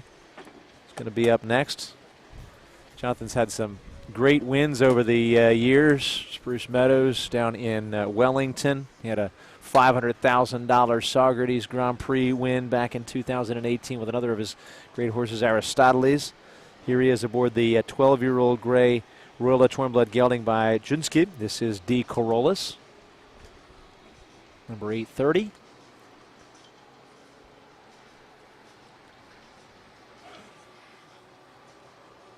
Coming around the bend from number 3, and it looks like he's wasting no time early on in the course. Had time to talk to Margie Engel and to Rowan Willis already here today. 2 riders who competed with us early and middle of the field so far. And as Rowan was mentioning, certainly early on in the course an opportunity to make up some time, so you don't have to worry about it later on. Coming around to the triple bar, he also suggested maybe a good opportunity to sort of turn inside and make up a little bit of that time. He's got another horse on which to do that later on here. Jonathan McRae dealing with a knockdown at B. Gets a penalty of 4 faults for that. Hey, Brian. Hey, and now I was just going to introduce Derek, but he introduced himself. Derek Braun with us. Yeah, I think Anderson has built such a great course today. I mean, obviously we have 3 clear rounds, 6 on the single time fault. As compared to the other day, I'd say it's slightly less technical. Everything's a bit more forward rhythm, continuing everywhere. But the time has really played a factor, causing a couple pulls down here and there, and really poses the little bit of a test. So, Jonathan McRae, of course, having had a couple of knockdowns and then not getting into that combination as he would have wished after the refusal at B, he chooses to wave it off and decide not to compete further with D. Corollas. I thought that last line would pose as not necessarily the bogey line, but the most difficult and technical line on course, because it's a big square oxer off the short turn, coming in at the Picasso oxer, and then it walks. When I walked it walked just a hair long in 5 strides, because they land a little bit shallow off that big oxer off the short turn. And then they have to send the horse forward a little bit into that combination. And sometimes if you come in way too hot, it can mess you up a little bit. Well, now we're working on, it looks like Lauren Crook stepping up a position in the order here to show next. She's on Dinamica, the Dinamica group entry, another fairly young horse at 9 years of age here. Oldenburg mare by Diarado. It's number 533. She's, of course, a professional based out of Snohomish, Washington. Glad to have her here in the Midwest in Columbus, Ohio.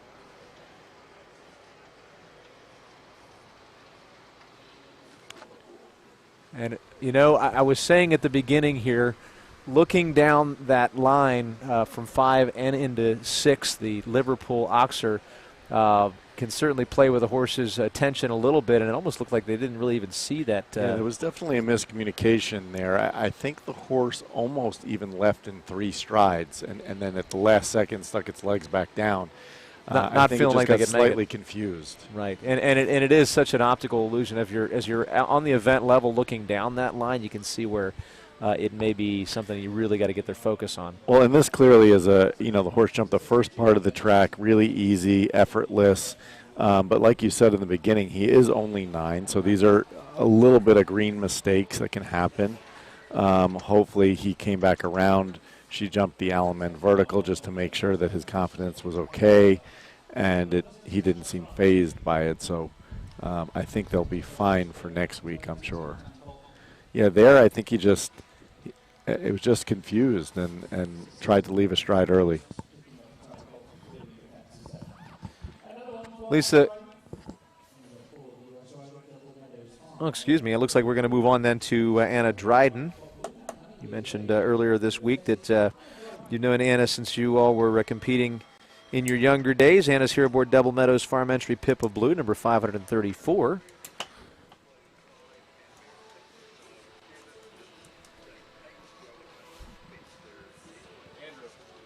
Andrew, is that one a scratch, Lisa?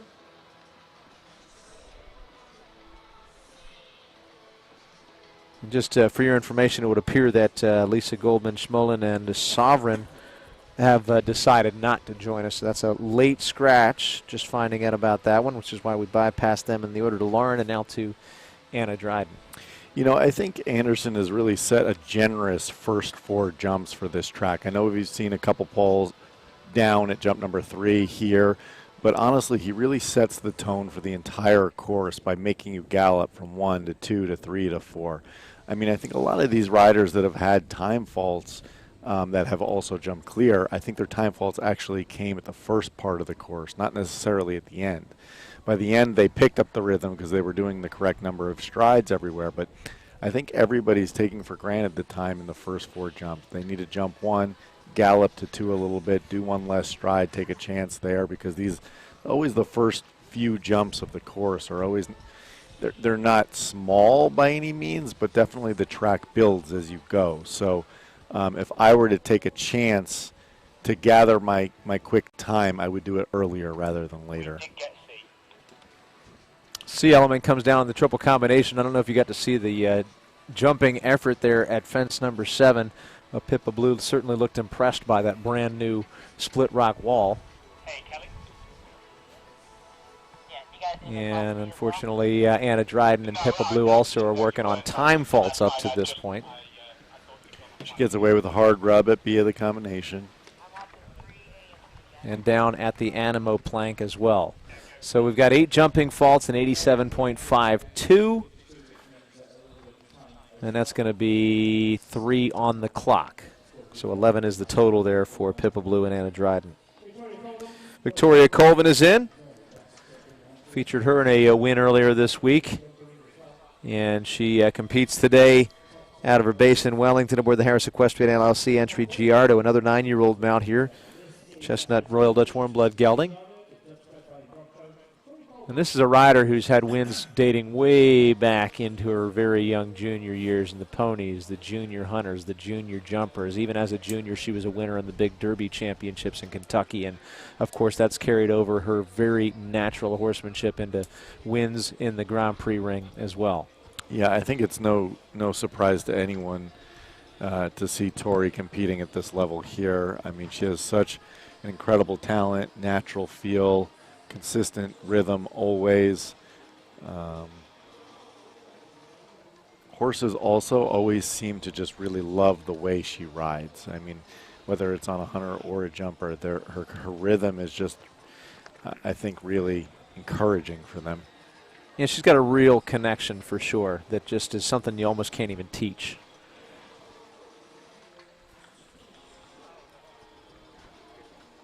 You know, her horse is a little bit of a bigger, rangier, scopier, strided horse here. So there you see her turn back really tight and take a chance to the wall to save a little time, because that whole middle line from 4 to 5 to 6 kind of slowed her down a little bit. After the triple here, she's really going to have to think go. And there you see her choose to go inside to the triple bar. So she went inside the animal plank, which is definitely going to help her on time. She obviously was factoring in that her horse moves a little bit slower across the ground. And we were saying earlier that if you hit that fence 11 at around 67 seconds or less, then you got time to get to that finish line without a problem. After that, you might really have an issue, but she does not. 75.84 is her time. Looks like we've got a 4th one qualified here. Nice job by Tori Colvin and Giardo. She was our winning round champion aboard Cassiodum earlier this week. Now she's got a chance to move on with Giardo. And I think she gave that horse about as good of a ride as she possibly could have everywhere.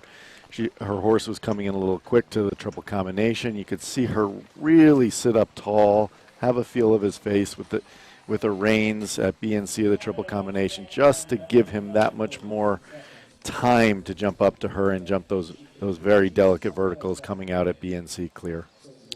Canada's Jacqueline Steffens up next here. And her horse will be Freaky Liefhebber. Freaky Liefhebber is the 10-year-old bay gelding, rolled the Warm Blood by Darko. Competing on this entry since the middle portion of last season.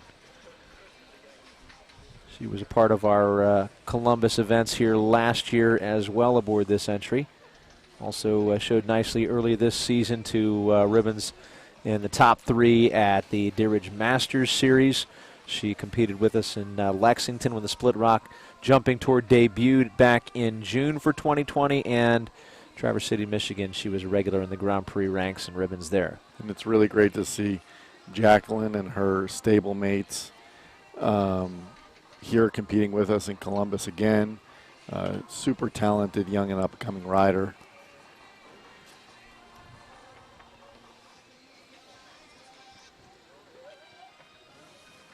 She gets away with a little bit of a rub at B of the combination. She really fought for C as well. She opts to go around the Animo plank, so coming into this last line, she's going to have to think about the time a little bit. She chooses 7 strides. She's really going to have to go.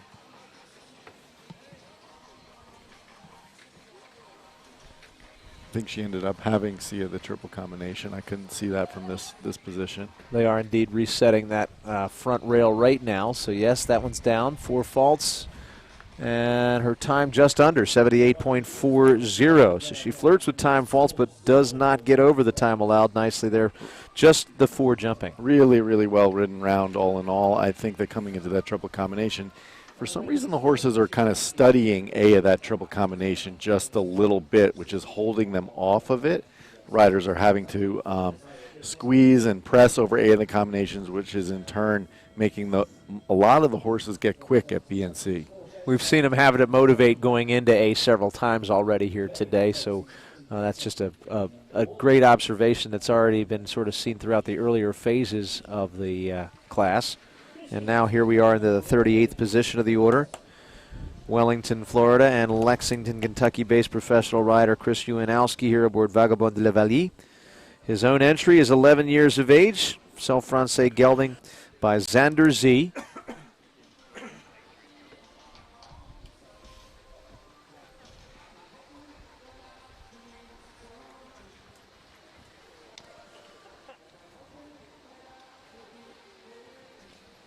Chris and this horse have had some great results this summer.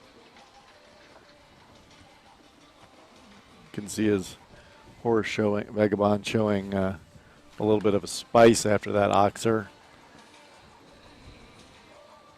Chooses 8 strides here. Really well done there down that technical middle line. You got to breathe a little sigh of relief after you finish that one up without penalty. And then get to your focus on, as you said, the triple combination that's been an issue for so many. He met that perfectly. Here he chooses inside again, the Animo to the triple bar.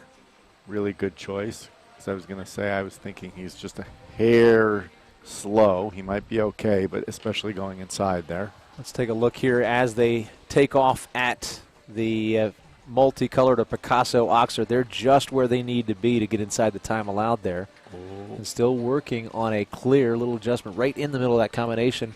And they go, wow, 77-76 means about a second and a quarter to spare there. Good job by Chris Uwanowski and Vagabond de la Vallée.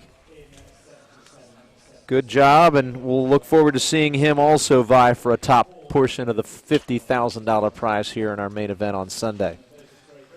So again, to this point, all U.S. riders except for the welcome winning horse and rider combination, Jessica Mendoza and Dublin, who of course represent Great Britain.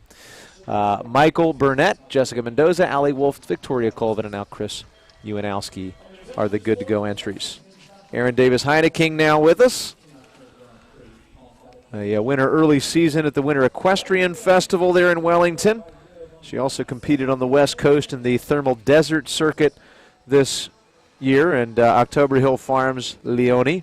October Hill Farm, their breeding operation out of the Fort Worth area, has produced this 11-year-old Bay Oldenburg mare, Leone, number 705 by Leo von Fils.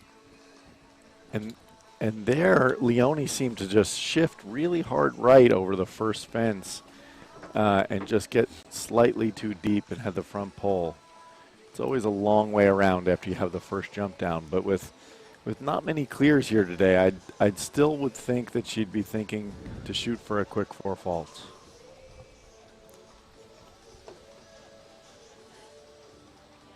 But there are still a bunch with a single time fault, so. Aaron and this mare have really developed an incredible partnership over the last couple of years. Winning under the lights in Palm Beach. A element of the triple combination, by the way, also a penalty fence so far here for Aaron and Leone. And interestingly, as you're talking about trying to get maybe fast to the finish with a 4-fault penalty, it's her husband, Christian Heineking, who leads the way in that category, holding on to that 12th position as the fastest 4. Yeah, and every time Leone seemed to shift a bit right, it caused a slight issue. So maybe something to work on for future events. 16 is the score there. Knockdowns at 4 locations. 77 and change will at least keep them within the time allowed. And next, another 11-year-old mount. This one an Irish sport horse mare by Louis Dame. It's Nikki Galligan, professional rider, coming to us next, number 860. The first time I've ever seen this horse jump was the other day, actually, and I was quite impressed. I believe it had one down the other day, but really gave a great effort, seemed to be really careful, nice rhythm. Let's see what Nikki can do today. Nikki was telling me that he's owned this horse since 4 years old and has developed it all the way up through the ranks. And there just has again, the front pole of the first fence down. I believe those are the first 2 we've seen all day, back to back. Yeah, I think we've had 1 or 2 others with a fence 1 knockdown there, but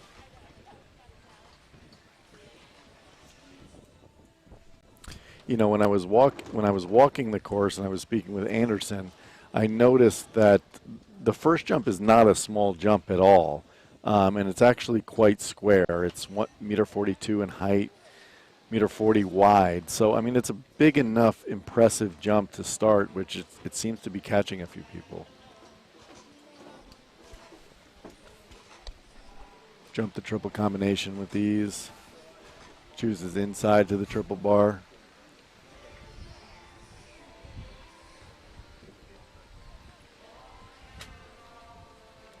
This horse naturally has a nice forward rhythm. Seems to have plenty of blood to spare. There again, just came in a little bit too forward in 5 strides to the combination and cut down behind. And faults well distributed here, though certainly the 5 and 6 obstacles have been a problem. 4 times it's been fence number 1 down. This combination going into the final line, or part of the final line here, certainly played a role many times here today as well. All told, it's an 8-fault finish for Java's Ms. Jordan and Nikki Galligan. I mean, it was a little bit the same the other day, and I think that's a testament to Anderson's skill. I mean, you really see poles falling throughout the entire course. There isn't a single bogey fence or something that's built extra difficult or confusing. He really gets a consistent mix of mistakes throughout, whether it be the time allowed causing it, or the particular test having to do with that jump. Anderson always seems to get a variety of poles down throughout. Yeah, there's a lot of methodical planning that goes into course design. It's not just dropping numbers on a map here and creating a random test. These guys got to put a lot of work into figuring out how they can really test the whole field based on their strengths and weaknesses. We've got Chloe Field coming in now. She is a New York-based amateur rider. She's aboard Hidden Brook Farms. Tess Desjardins, 13-year-old chestnut cell Francais mare by Balubé de Rouet. Yeah, and Chloe seemed to, again, start just a hair backwards from 1, 2, 3. She chose to add 1 more stride to number 2, and then I thought she could have done one less stride again to number 3. She ended up getting up underneath it. And there you can see again to the wall. She chose one more stride, ended up getting a little bit too deep, having the wall down, causing just a little bit of confusion coming into the triple combination. She opted to pull out, come around, and regroup.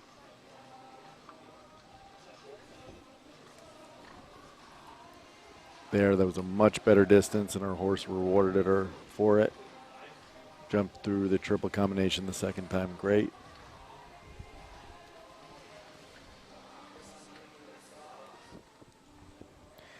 And as we were speaking prior to the class starting, Brian, I thought really the horses, specifically you could tell from Michael, the first horse that jumped clear, and after that, everybody that's jumped clear today have started from a specific forward attacking type rhythm. You know, it's just one of those tracks that causes you to have to pick up that pace and stick to it. And having been able to watch Michael, you know, I've done a lot of events sort of in the Midwest from Ohio down through Kentucky into even in Tennessee and otherwise. That's sort of been Michael's style as well, being sort of more of a forward rider. So I guess it plays into his strength, the fact that that's what this course calls for and why he set the standard in that opening round there with a clear aboard Chagrin.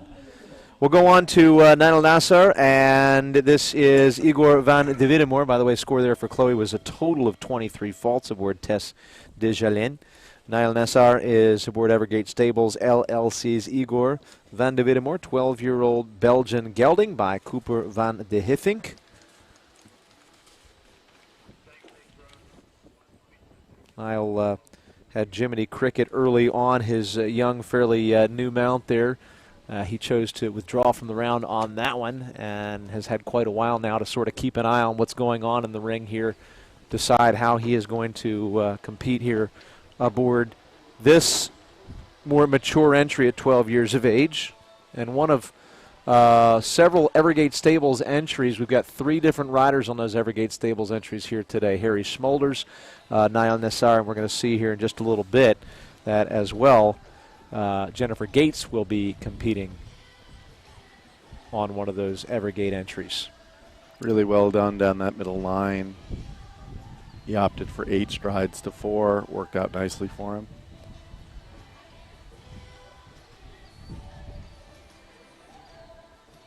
Igor van de Widemore gave him a top 3 placing during the Deerage Masters Series in Wellington early on in the year. Really great ride through the triple combination there. He arrived to the triple combination with rhythm, but having a feel of Igor's face. So it wasn't getting there on that really long, flat stride, which really helped.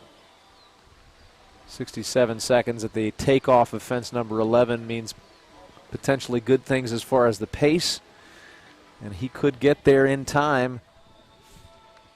77.65 indeed. About a second and a half to spare here for Nail Nassar. So Egypt will have its flag flying over the jump-off round here with no faults at all for the Evergate Stables and Nail Nassar entry, Igor van de Widemore.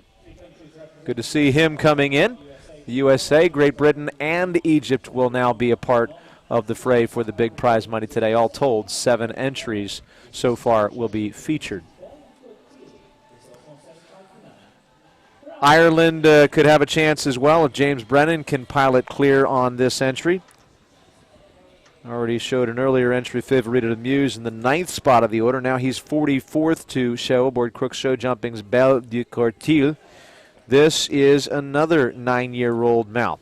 And a Chestnut Self-Français mare by Kennan. There he lands on the back pole of the first jump. Fortunately, again, it just seemed like his rhythm was a little bit backwards to 1. Gets away with another slight rub at the back of jump number 3. Here I think he needs to pick up his rhythm just a little bit.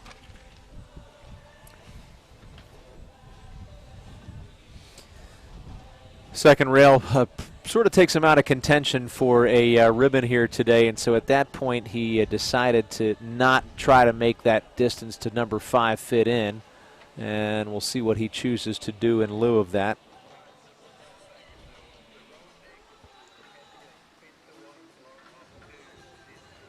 He's going to appear to take the Alaman vertical as a schooling fence on the voluntary withdrawal from the round. And for the folks watching at home, sometimes when that happens at the first jump with a horse is very, sensitive, and they can, when they feel something like that, sometimes that can be a little bit of a domino effect for lack of confidence. So I'm sure James, maybe coming into next week, if he's planning the same plan to jump the Grand Prix, he might take a second to jump a smaller round, give his horse a nice confidence booster again, and build it back up to Sunday. Just for your information, by the way, folks, prior to Nayan Nassar, we actually had Tanamara Makari, who was scheduled to go. She is not going to scratch. She's still going to show with us, but had a bit of a shoe problem there that's being taken care of right now, so they're making concessions to allow her to still join us after a legitimate issue as far as that was concerned. So we are still going to see her, but for right now, it will be my co-commentator from earlier here this afternoon, Rowan Willis for Australia. Back now on his second entry. He talked about the fact that both of his horses have varied styles, and so he's going to approach things differently on this one than he did on the earlier Evers W. On the earlier mount in the class today. This is, in fact, Evers W. It was Cartouche 3 who was there in the 12th spot. Evers, an 11-year-old chestnut Dutch warm-blood gelding by Lexicon. Rowan, a previous winner of this specific Grand Prix a couple years back.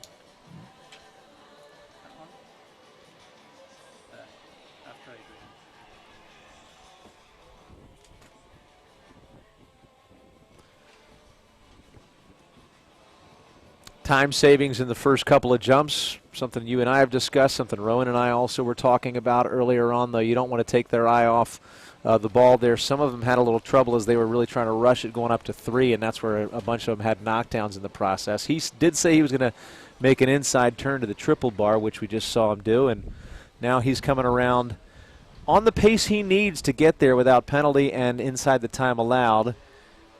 Right there, 67 on the jump side of number 11, but that's also where the first knockdown takes place, and the second one happens at 12B, unfortunately. We would have loved to have seen Rowan Willis with a chance to get another Grand Prix victory in this event this year, but it's not to be today. 8 faults and 78.29.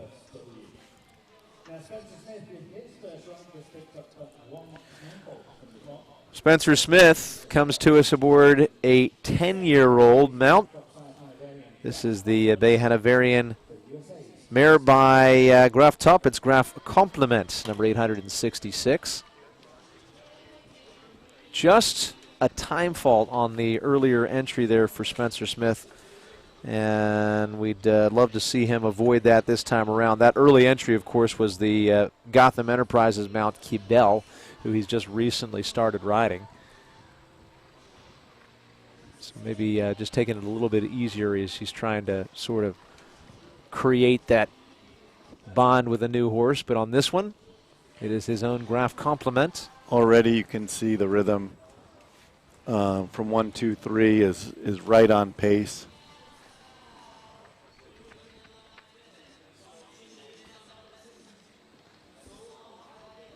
Spencer making short work of this track so far. A little bit wide to the wall there. I think he could have taken a little bit more of a shot and turned a little tighter. So, here he's opting for 8 strides to the triple combination. Slight rub at the combination, but gets away with it. Opts for inside the Animo. 7 strides to number 10. That's become a little bit of an option. I didn't expect that when we walked. I walked a very nice 7 strides, but since people are getting a good gallop to the triple bar, some of them are opting to choose 6. Gets a slight rub coming out of that final combination, and he is well within. Glad to see Spencer Smith make it there. Yeah, a little luck came into play, but certainly great riding was a hallmark of his effort today, and Graf Compliment's going to be a qualifier for the jump off. Well, with having a time fault on his first ride, his competitiveness is going to come into play for his second ride. That's going to frustrate him just enough to say, I don't want to let that time fault happen again.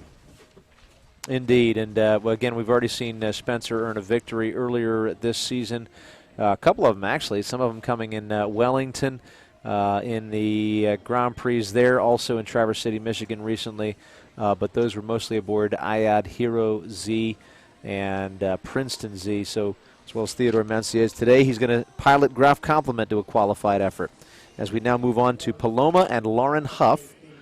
Lauren Huff here for Kathleen Kamine with the 14-year-old bay mare, the Holsteiner by Canaletto S.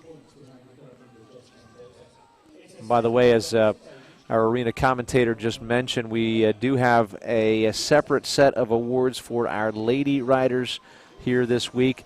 Leading lady rider honors will be celebrated, and Lauren Huff is one of the front runners in that chase. Jess Mendoza does have a clear round so far, so it's going to be tough to catch her in there. I think that is the first one that I've seen have number 2 down. Just got a little bit flat across the middle of the ring and barely touched it behind.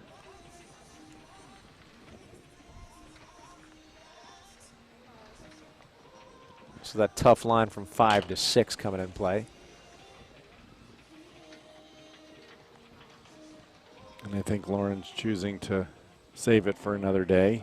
No reason to keep going and waste the jumps when she's already out of contention. Just save it for another day and come back and be competitive again. Now it always gets interesting when a qualifier for the jump off has a chance to do it again. And Jessica Mendoza indeed is in with Dublin. That was her welcome winner. Now she's going to try to get another return ticket aboard Diamant's Aurora.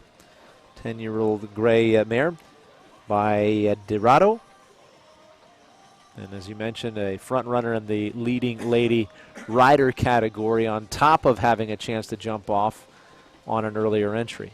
Hedging her bets here with another, number 561.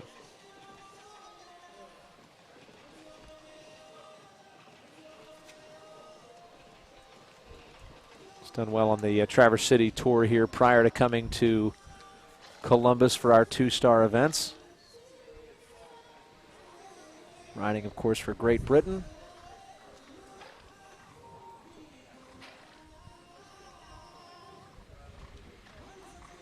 She was the winner back in Lexington when the debut happened for the Split Rock Jumping Tour this year, and also a runner-up in the Welcome class there. So she's had a lot of success at the Split Rock Series this year.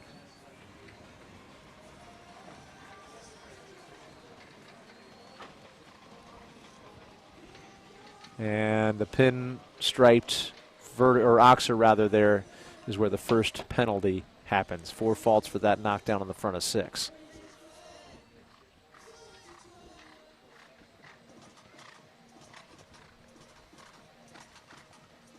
Another one at C of the triple combination.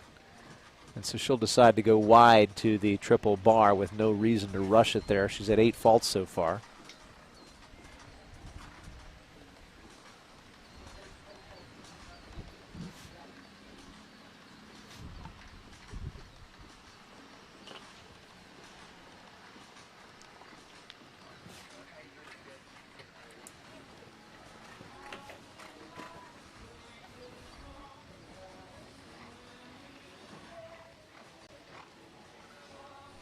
And the finish line, it'll be 12 jumping faults. We also had 12A down, so time of 82.67 adds more on the clock. 1 fault on the clock there. 13 is the total.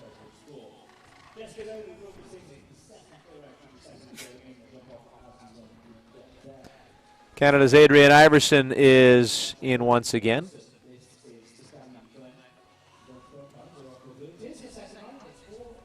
This time she'll be here aboard Glenn, a 9-year-old gray Royal Dutch Warmblood stallion by Zoracco Blue VDL, and another entry owned by Windsor Show Stables. This horse just out of the running for a jump off in our welcome the other day with a single time fault. So as you said about Spencer Smith, that's got to get your goat a little bit, and you got to maybe have it stuck in your craw to use as motivation for a clear today. Well, and I've seen this horse compete over the last couple of years, and it's one of those horses that is a little bit slower moving across the ground. Big, scopy, rangy jumper, but she's going to have to leave out a couple strides here and there to keep the pace to be within that time allowed. And right off the bat, I'd say she is. So as long as she keeps that rhythm, she should be okay on time allowed, but she's going to have to stay on it.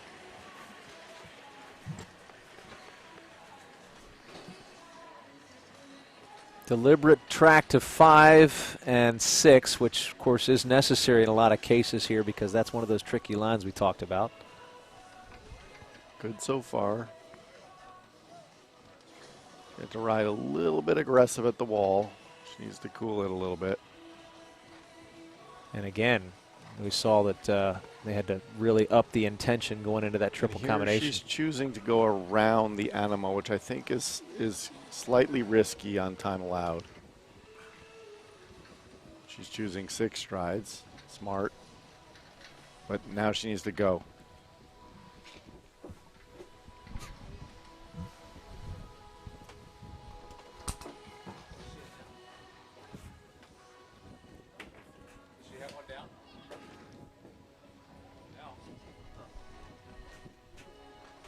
Working on 4 as she gets to the finish line there in 82.52. And that means we have faults on the clock as well. 4 should be the jumping score, 1 for the time, 5 the total. It says 8, guys.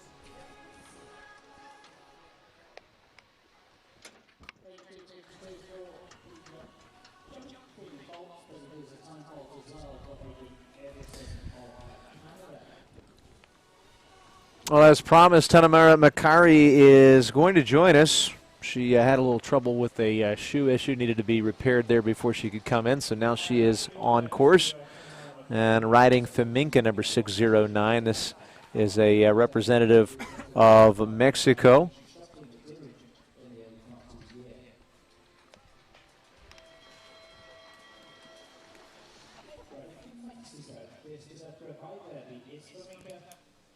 Again, Feminka is the mount.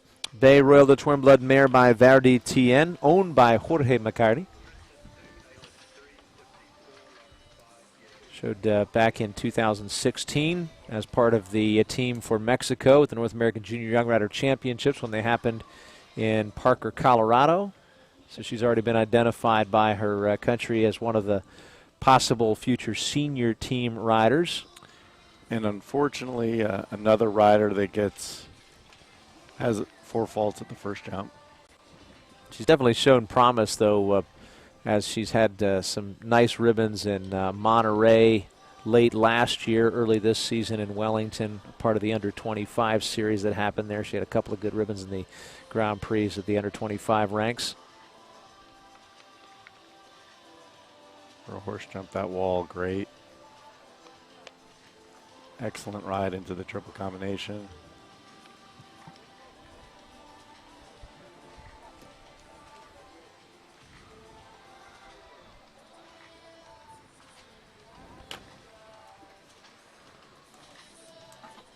Oh, and there she was just a little late choosing 6 strides. She didn't commit to it until about the second or third stride into the line, and it caused her to be way too far away. In a slight miscommunication there at jump number 10. Her horse is really trying and giving a great effort, though. Time also trouble here. It's 8 jumping faults and should be 2 on the clock for 10 total by Feminka and Tanamara Makari Carrillo.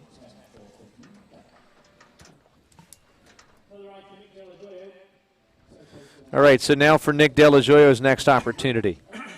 Nick back on a second entry for Hackamore Farms. Catamaco LS, a 9-year-old. They Warmblood gelding by Caruso LS. I had a chance to speak with Nick after his first ride, and obviously super competitive and definitely bummed about having a single time fault.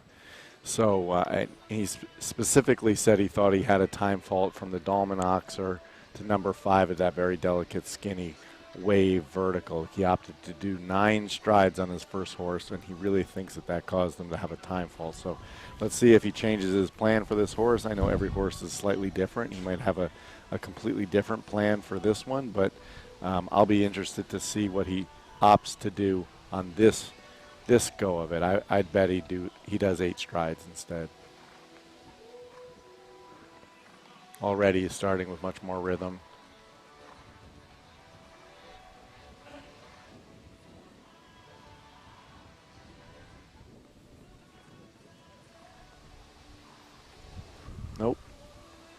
9. You know, he said he started with rhythm in the first couple of jumps there, so maybe he needed that extra time between those two fences and chose to make up the time earlier on just to make sure he was good over that line.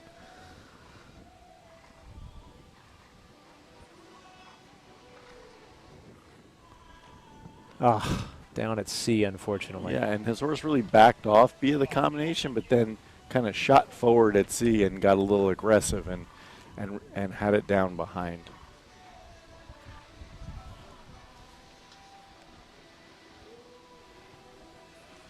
And like you said, Brian, that could be a result of what happened at the first few jumps. His horse just got a little bit strong after riding so forward. Those first couple. And not the day he was looking for, of course, as he has trouble with a couple of knockdowns there with Catamaco LS and decides, you know what, we'll save it up. We'll see you back here next week.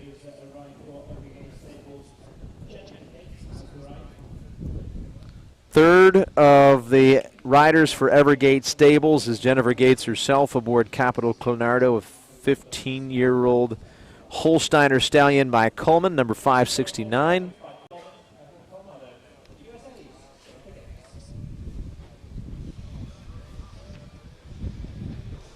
Jennifer Gates, a 24-year-old rider from out on the West Coast in Washington. She's here again, hoping to earn her ticket to return in the jump-off round aboard this established mount.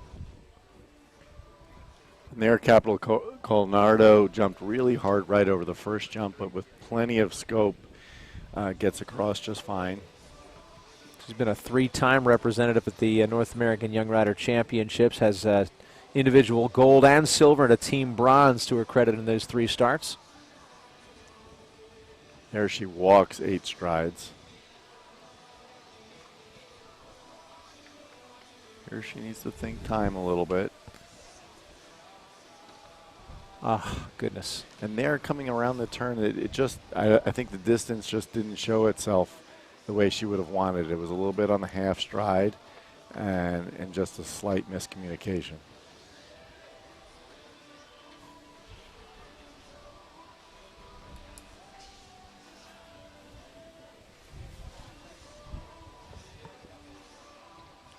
That's going to be the end of the round here with no score for Jennifer Gates in Capital Clonardo.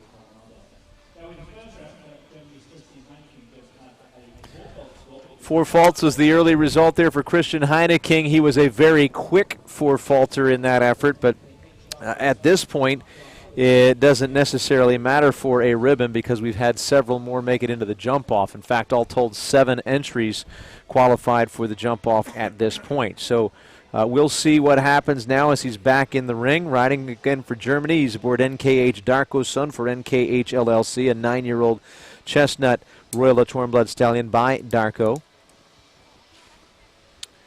And Christian's been developing this horse over the last year or so, and it has really, really come along nicely. Jumped a great round the other day. He was a runner-up aboard Cento Blue in the welcome class the other day, just 0.3 of a second behind the leader on that one.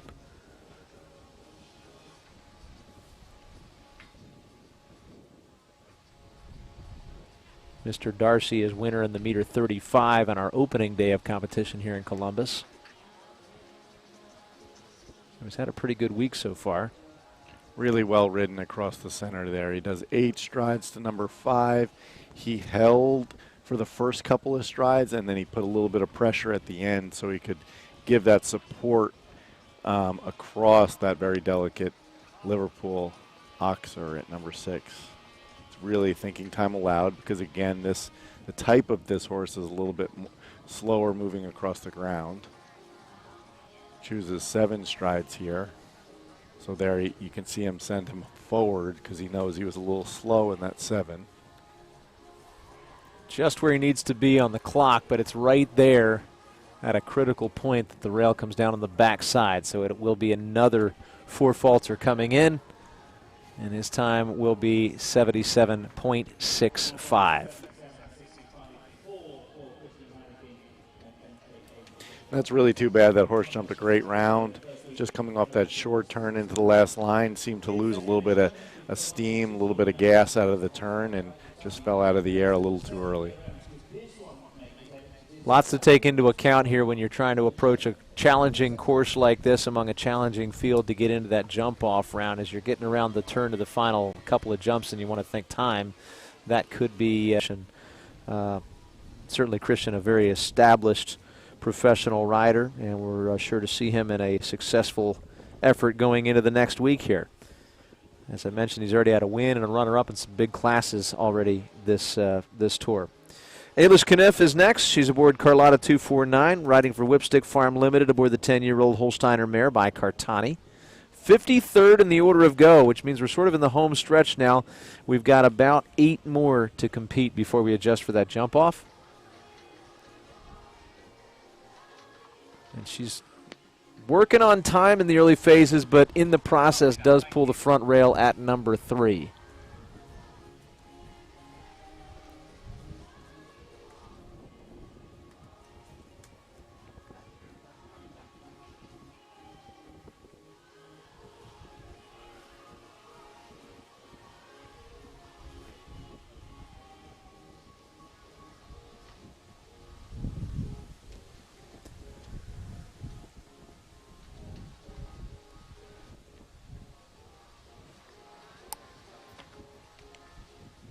Little luck at the B element of the triple combination, though. Again, way back at the beginning of the course at fence number 3, there was a rail down there, so she's already working with 4.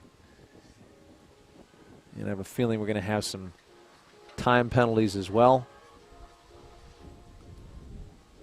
Coming around to the Oxer number 11 at about 75 seconds here.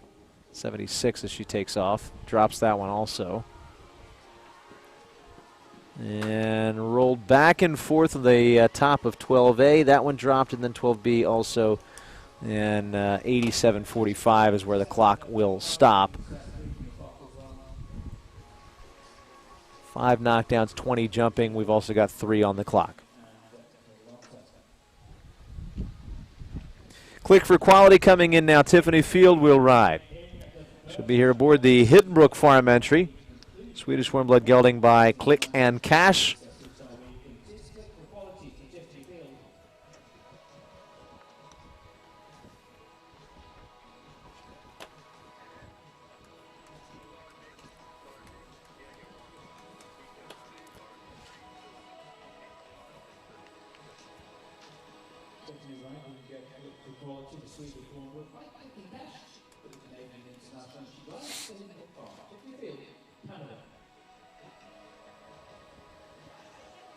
So again, Tiffany Field on course. Hiddenbrook Farm entry. She is an amateur out of Canada.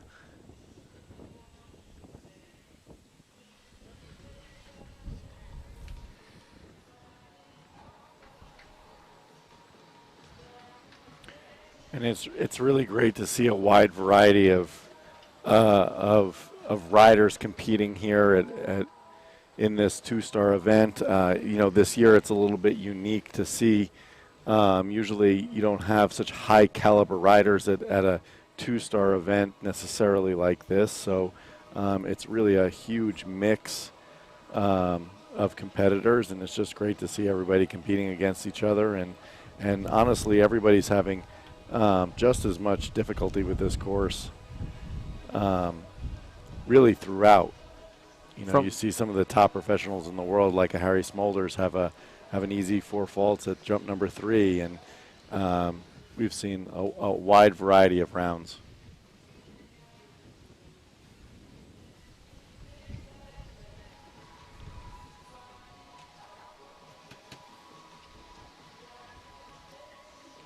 You can tell this horse really has a lot of extra jump in the tank. I mean, really scopy, powerful. It's got to give Tiffany a lot of confidence going around. Shows a lot of spunk as well. You saw him run into the first jump and play a little bit as he was heading there. Finish time is going to reflect a knockdown and an 85.81 effort. And that will be 2 on the clock plus the 4 jumping.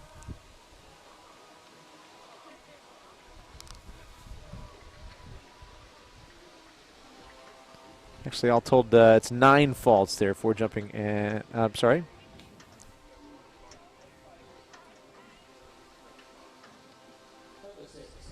Excuse me. We are correct in the 6 total faults. 4 jumping, 2 on the clock. Lauren Detallo next to go. She's here aboard Zero Gravity, the Bay Dutch warm blood gelding by Verdi, owned by Scott Durslag, professional rider. Competes on both sides of the sport as a trainer and rider in the hunter and the jumper ranks. She's been in the Traverse City, Michigan series this season.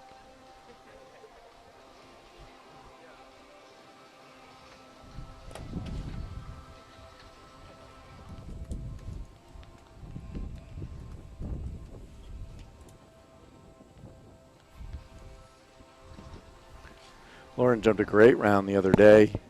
I believe she was clear with a single time fault. Really, again, scopy, powerful. This horse seems to have endless amount of jump. But again, that might factor in for that time allowed. She's going to have to leave out a couple strides here and there in order to be within that 79 seconds. To compensate that air time. Zero Gravity indeed did have just that one time fault here the other day in that welcome class. And there you see that appropriate name.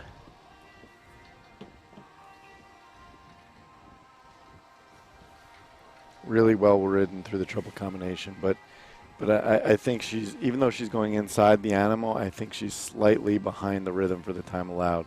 So let's see what she chooses here to the last line. One of the plays, I think she was good from 1 to 2 to 3, but then she went way wide to the wall. Likely going to be a couple seconds over, though she's got no problem with the jumps. It's, again, all that air time, all that great scopiness, giving her a little bit more time, not moving forward, but moving up and down to get there. 81.66 will be, in fact, a one-time fault score. Just the one time again here today.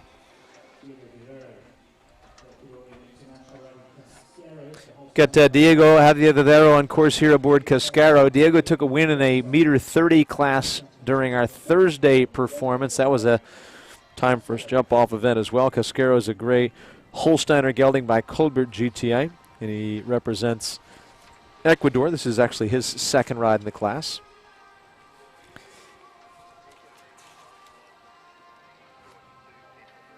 Four faults earlier on Primero de Gala. He actually scored 4+1 there. It was 5 total, just over the time allowed at that entry. Diego with a ton of experience. And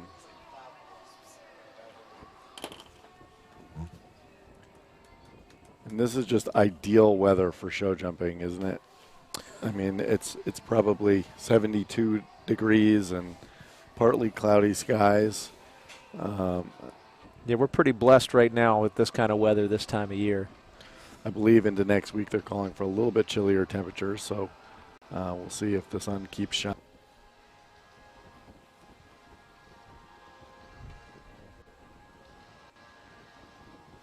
So far, so good for Diego.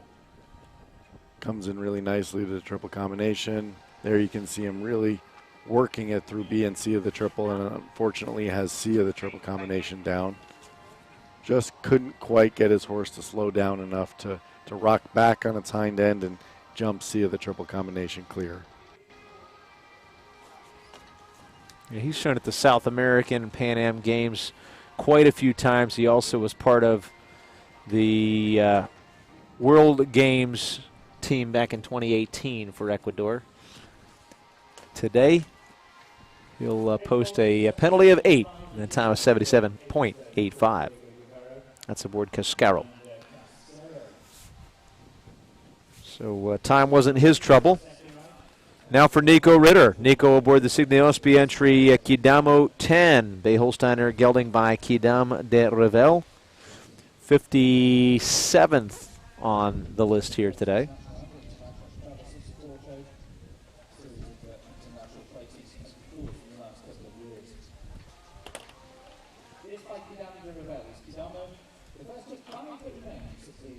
Nico Ritter was a very much identified top-level rider during his junior years. Of course, following in the footsteps of his mother, he has taken on professional status as well, piloting for Signiospi here aboard Kidamo 10.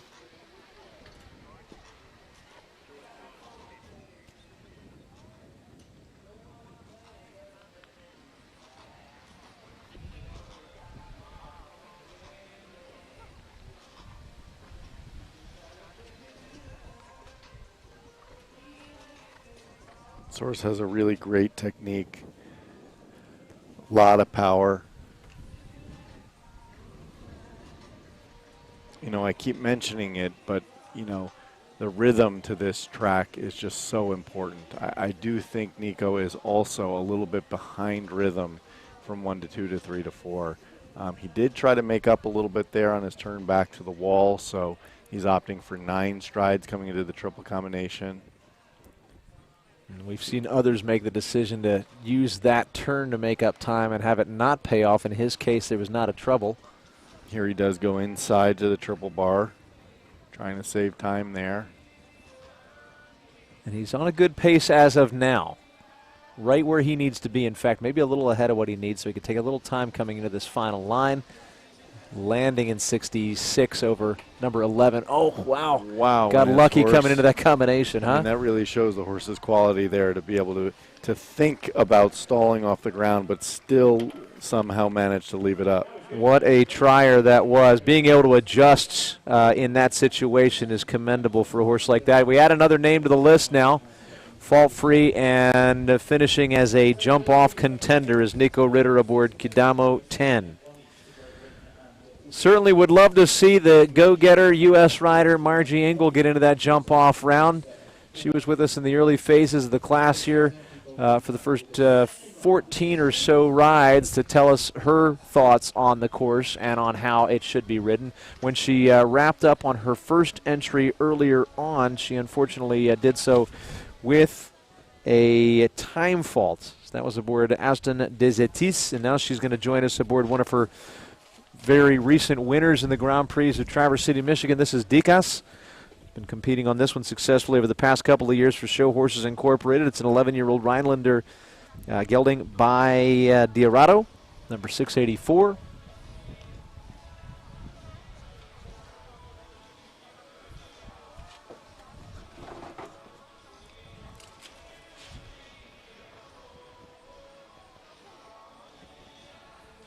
And this another one of those really experienced combinations together. They know each other so well.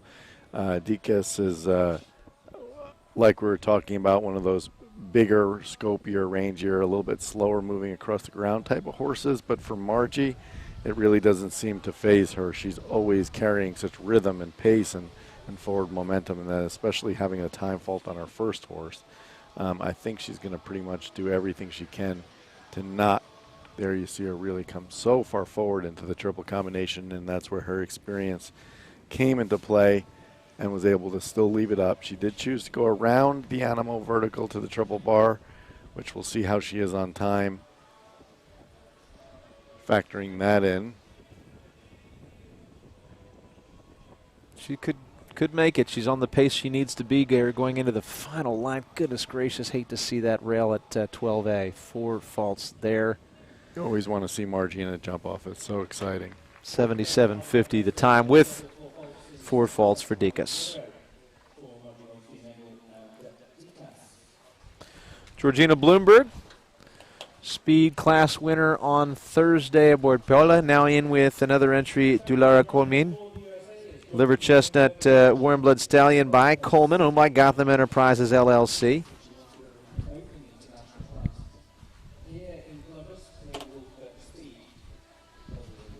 All of us were forced into a bit of a break from March, April, and May of this year. Georgina took a little bit of extra time there before resuming action. Glad to have her here in Columbus.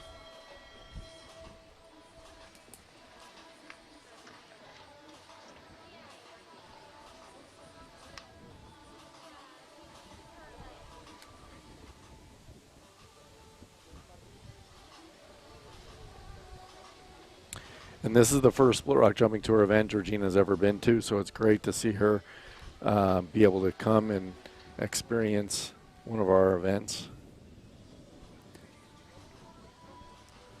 Yeah, she's another rider that's had so much experience all over the world, and here's a year where conditions lend themselves to folks who may not have been here otherwise to have the chance to see what they've been missing and maybe make plans to be a part of the future of Split Rock.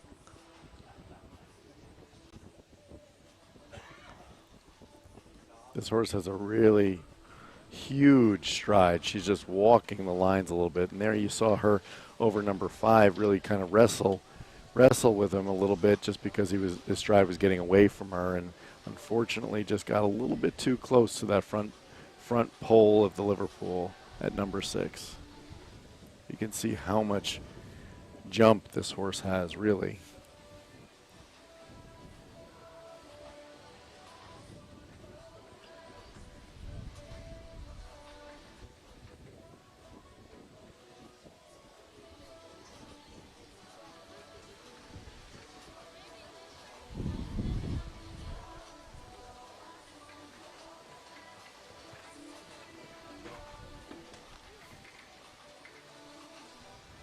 Two knockdowns to this point, another one at the plank. The Animo jump there, so 12 faults and 80.06. Add another one on the clock for 13 total. Time flies when you're having fun. We've only got a couple left here before we make that jump-off adjustment. And a good week so far for Great Britain's Penny Brennan. She made her way into the welcome jump-off on Friday. Earned herself a nice check out of that finish. She was also in the ribbons earlier here today and yesterday in the Restylane National Prix. Saw her afterwards and congratulated her on a pretty consistent week so far, and she said, yeah, but I want to hear that anthem play. She's heard it, of course, for her fellow countrywoman Jessica Mendoza, but Penny would like it to play for herself while she's atop that podium. So let's see if she can get into the jump-off and give it a shot aboard Vertigo de Lorme. This is the 11-year-old Chestnut Westphalian stallion by Chaco Blue. And this stallion really has the potential to be really competitive in this class. As you said, Brian, she jumped clear on Friday in the qualifier for this Grand Prix. And if it's his day, he's really on. And Penny is such a quick competitor that she's really a force to be reckoned with if she makes it to the jump-off.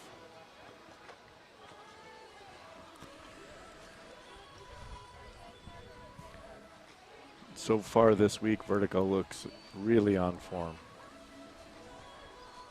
Choosing 8 strides to the skinny. Doesn't pay off, unfortunately. Both of those tough verticals, the Airy 5, the Pinstripe Liverpool 6 are down. And it just slightly looked like there in that line. She lost a little bit of rideability. He just got a little bit rude in the mouth, a little bit strong. And unfortunately, Penley opted to try to hold him there to make that adjustment, and that caused her to have a couple down. Looks like Penny's going to save it for next week. Waving off the round, she's had, as I said, a good week already. A couple of good ribbons, nice checks coming out of the week 1 action here in the Columbus 2-star. And so she just decides, you know what, if we're not going to get one today, don't waste the jumps. Let's keep it in the tank for the week 2 big competition. And we hope to see her back in that and maybe another chance at a win next week. Well, we've got Lisa Goldman-Smolin. She's narrowed down from 2 to 1 entry she'll actually compete on here today. Nike, number 699, 10-year-old bay Holsteiner mare by Lucino is the last in the class before we adjust for the jump-off. So she could earn herself the pole position in that jump-off round. That's the last to go in a jump-off. And, of course, if she does, she would know exactly what's required to get the victory. So let's see if she can do it. Lisa Goldman-Smolin out of the Chicago area. She's, of course, had a lot of national Grand Prix wins, competing as well in the international ranks and trying to get herself a chance to advance. And Lisa also, you know, is just one of those riders that if she jumps clear, everybody fears her in the jump-off. She's so competitive, so fast.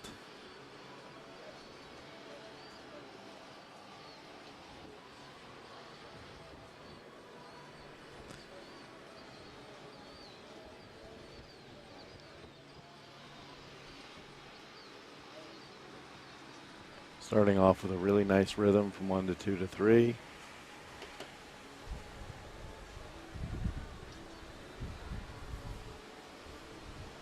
Really well done in 8 strides.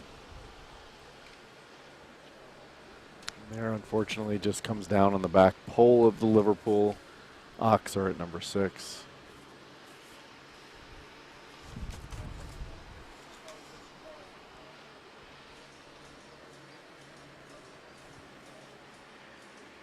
Nicely through the triple combination.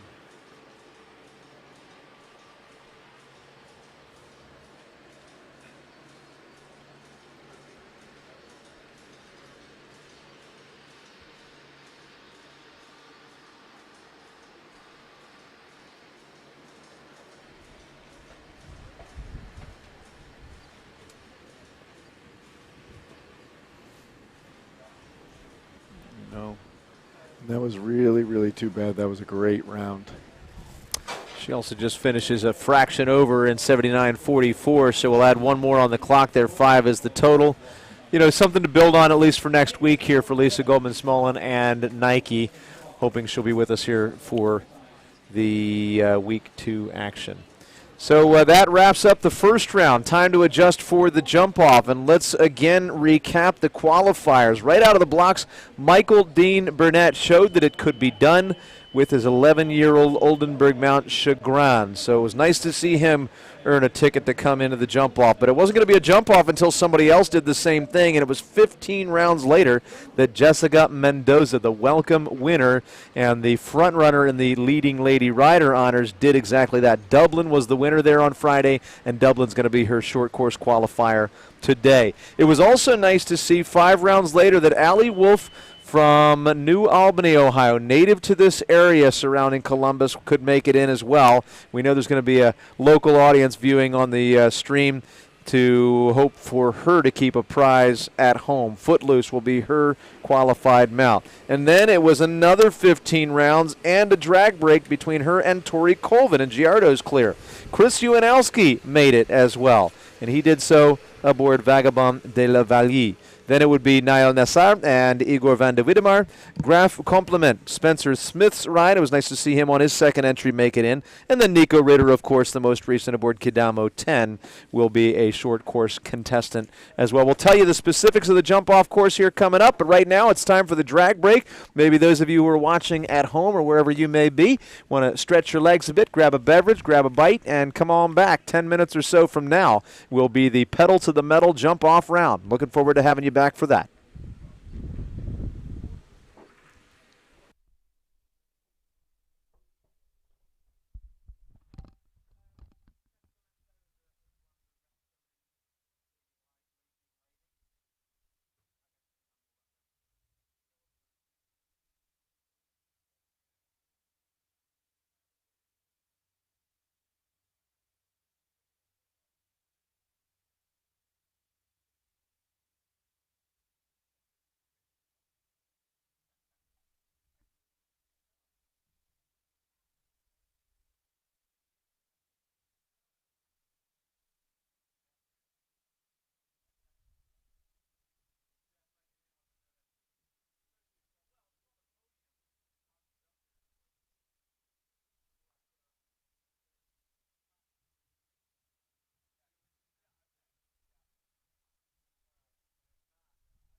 Coming into the second round, and this is where it really gets down to the wire for the big money. Again, $50,000, our Grand Prix prize, distributed amongst the top entries, and the 8 that made it into the jump-off, of course, are guaranteed some of that money. Fastest and cleanest entry will be the winner.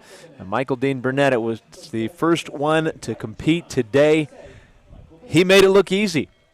Did the first round in 77.83, which meant he had about 1.2 seconds to spare before the 79-second time allowed. No faults, and of course he went uncatchable until Jessica Mendoza, who was 15 rounds thereafter, got to the finish line faultless as well. Michael's going to show the way now. Fences 3, 4, 12AB, 13, 15, 7, and 8B. Making up the jump off, and he's already into the course here for that tiebreaker. Coming around to the wrestling combination, which was a problem element for the first round entries. It does not have a related distance going into it, but definitely a tight turn if you really want to save time, and it is a fairly delicate combination here as they approach the Animo fence. Then the green is the new blue. Oxer is part of the jump off as well. Back to the split rock wall as you're seeing here. They can get a little looky at that. It's a little open on the bottom, so that might be something that drags their attention. But now he's approaching the B element of what was a triple combination, and that's where the course finishes. He does it again with no faults, and he looked pretty quick, 35.73. Michael's time was chagrined to set the standard. He's having a heck of a day here as he is competing for that top share of $50,000. Chagrined again leads the way. 45.73, the one to beat. The welcome winner is in. In fact, horse and rider combination that topped that card. And she has virtually locked in the leading lady rider honors for the week here. And it'll be her second leading lady win of the year in the Split Rock Tour, as she took the top honors there in Lexington as well. But here's Jessica Mendoza for Great Britain riding Dublin, trying to beat 45.73. Let's see where she may change up the course from what Michael just did to shave a little bit of time. Coming around the tree island there to approach the Dolman Oxer. And just last second getting Dublin's eye on that combination before approaching the Animo vertical. By the way, that was a plank on top in the first round. They've changed it out to shallow cups and a rail here in the jump-off, so maybe not quite as much of a consideration, though you're going to be approaching it at a much greater rate of speed. Fence 7, that wall is clear, and she has a bead on a new fast time if she can keep it up here at 8B, and she will. 42.08. For Jessica, and Dublin puts her again on top, changing the best score to 42.08, which means a difference of 3 seconds right now between first and second. But she's not safe yet with that win, because Allie Wolf, the local top rider, I should say local based on her native origins of New Albany, but she has certainly made a name for herself throughout the sport, far and wide from her home base here in Ohio. She's going to pilot Footloose HX, the 10-year-old Dutch warmblood mare by Boustique. Trying to beat 42.08. Looked like a very efficient effort there. Tight turns back to some pretty challenging obstacles, including this wrestle-in combination for Jessica Mendoza, as she just posted the better finish so far. So where she can make up time is a good question. Looks like a fairly similar route to the Dolman Oxer for Allie. And she'll go a little bit wider going into this combination to get Footloose Eye on that fence. And she's clear so far. Animo vertical also is good. From this point forward, she's on a 29-second mark on the landing side of fence number 15. She goes maybe a little bit more direct to number 7. Not sure if she's got what it takes to beat that 42.08 time. Taken back a little to make sure she doesn't knock down 8B, and she will be a little behind, a second and a half with Footloose and 43.51. Again, more direct route for Jessica Mendoza on the way to 12A from the Dahlman Jump Co. Oxer. So maybe that's a place that we'll see Tori Colvin also be a little bit more efficient. Harris Equestrian's Giardo is her mount now. This one at 9 years of age is our youngest horse in the jump-off round. Of course, she was a winner earlier this week. Giardo for Harris Equestrian, Tori Colvin's ride. It's an entry by Indoctro. Again, the target is 42.08. No penalties so far in this jump-off from any of our previous three.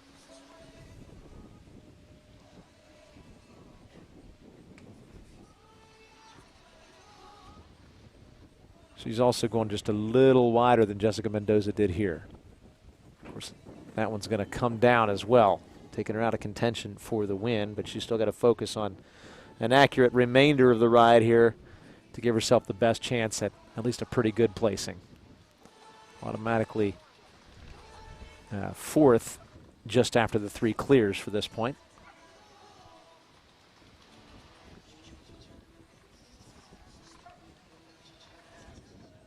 Easing up just a little bit to approach 8B, so she keeps it up, and 44.60 is where she'll stop the clock. Tori Colvin and Giardo with 4 faults in 4th place.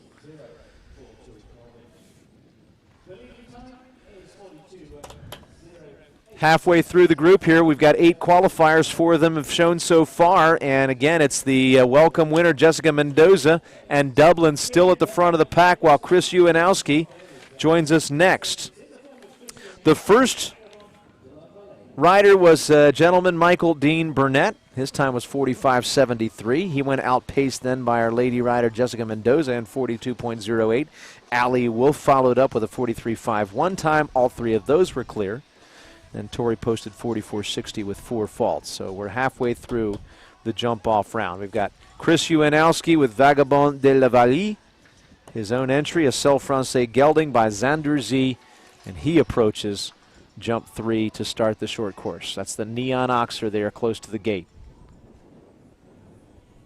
Doesn't look like he's flying quite as fast here, though it could certainly be deceiving with a nice stride.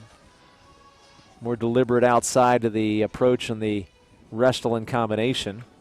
And unfortunately, doesn't pay off when he gets the rails down at A and B there. So 8 faults so far for Chris and Vagabond de la Vallee.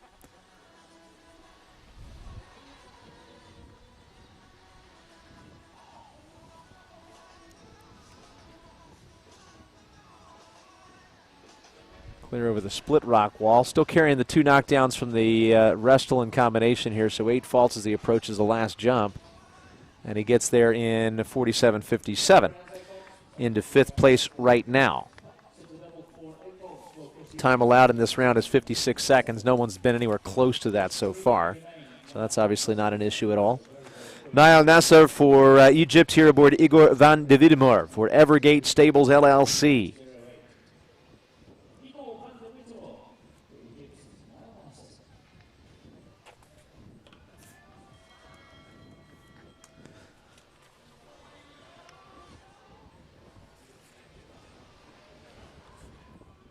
Evergate Stables entry, 12-year-old Belgian gelding by Cooper van de Hiffink. Again, it's Igor van de Wiedemoor.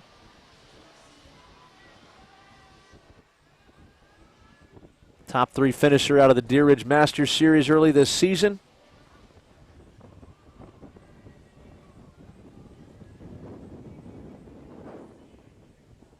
And that looked pretty efficient going back to the Dahlman Jump Co. Oxer.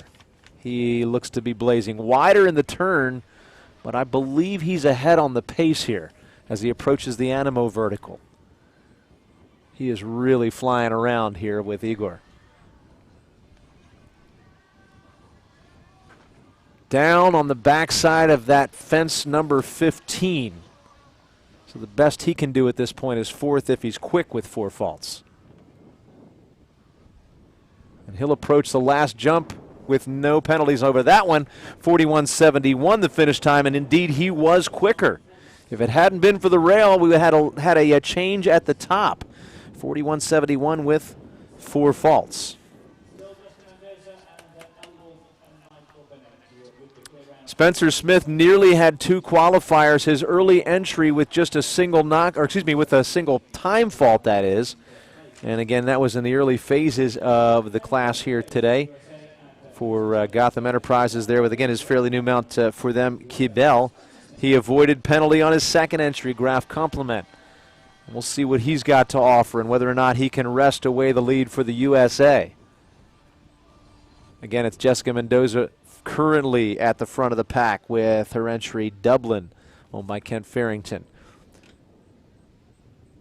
She's trying to go 2 for 2 in the big classes this week, a welcome and a Grand Prix win, and lock down those leading lady rider honors.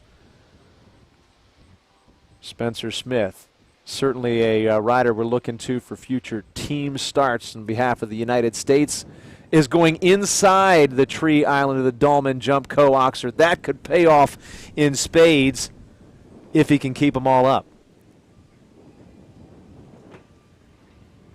And unfortunately, the luck runs out here at A of the combination.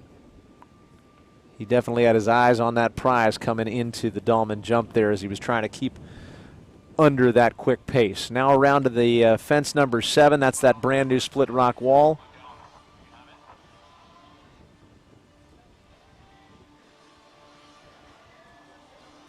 Coming up on the last jump. And he'll stop the clock in 44.03 with 4 faults.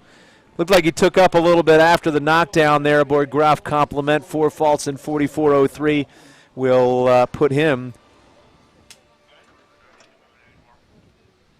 We'll take a look at the standings there. I think he went into 4th place as a result of that, 44.03 with 4.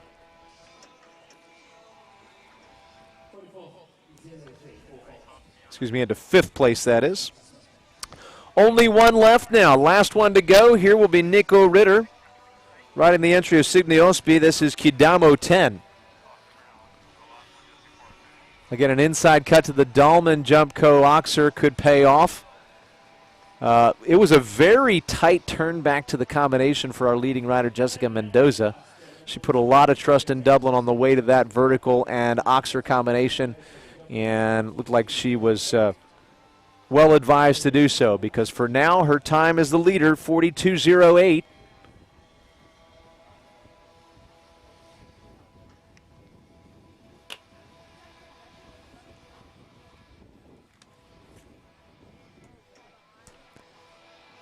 And again, that was the winning entry. She steered into the top part of the podium there on Friday. Nico Ritter already with an early knockdown today, unfortunately.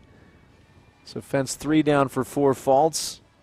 See what he decides to do here as far as still challenging for a big ribbon.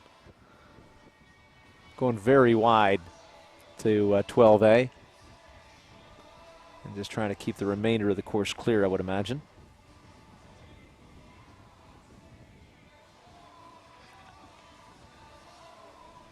Round he goes with 2 jumps left. It's the split rock wall and the split rock vertical to finish out the course here. Not a very, very quick pace, but he's just trying to maintain the 4 faults earned early on in this class.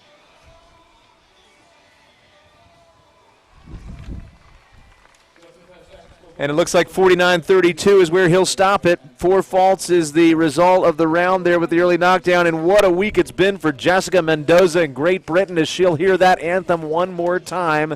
And not only that, we'll take a nice check from the Grand Prix. Leading lady rider honors are hers as well, which we'll be presenting during the top 3 awards there. And, of course, we'll also have, at the end of it all, sort of a signature part of the Split Rock Jumping Tour, the Fist Pump Challenge honors, a $1,000 check going out to whoever's been deemed the Fist Pump Most Enthusiastic winner of the week. So that's all coming up. I'm going to leave you in the capable hands of Andrew Pollard, who is, of course, our arena commentator, my co-commentator here at the show. You'll hear those results coming up, and stay with us as well for the post-win interview with the dynamic rider Jessica Mendoza. What a year she's having.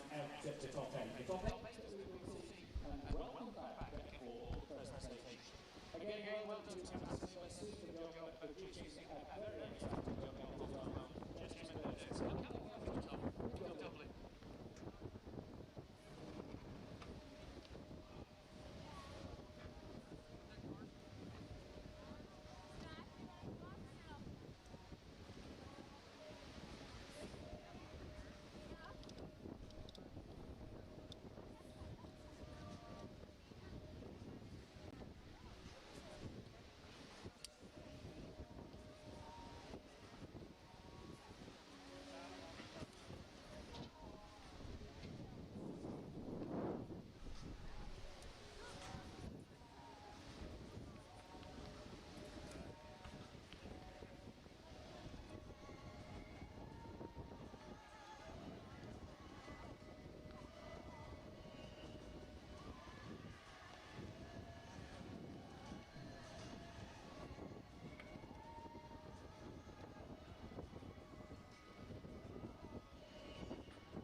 Congratulations to the top eight for the $50,000 Grand Prix to include the Columbus International Group 1.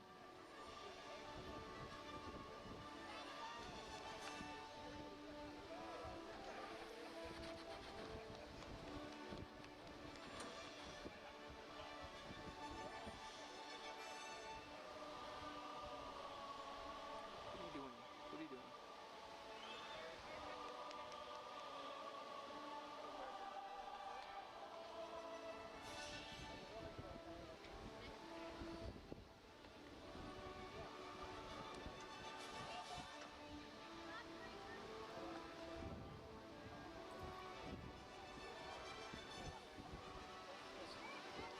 Congratulations to the eight place the USA previously announced in FEI. Seven also recognized the Ecuestre. Running off in sixth was Giorgio, and then Spencer Smith finishing fifth, ranking for compliment. He kicks us out is in fourth, Igor Van Wittmore.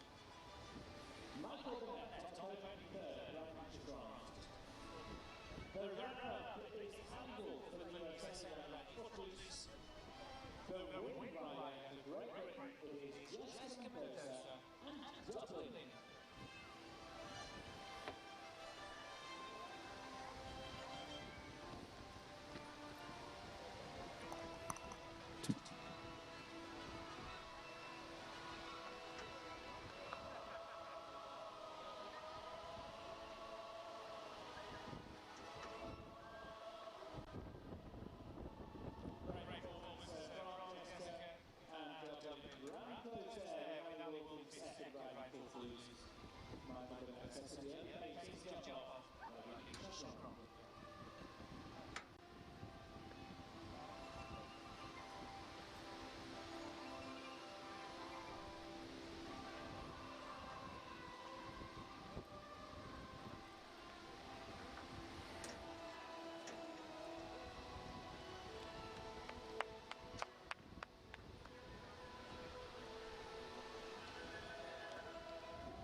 Now we have one last objective to remain on that training deck and that's our over two to lead the green mount before the victory gallop. But a special presentation is the Leading Lady Award, and it does go to Gentleman Mendoza with 3 victories over the Split Rock Dodging Tour. The rest of the green riding is Gentleman Mendoza.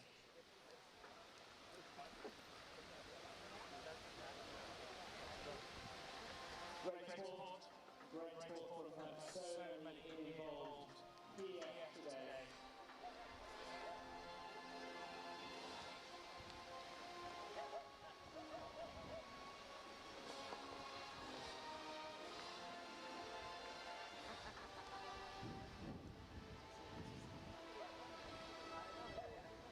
We'll get everyone back on board. When we victory gallop.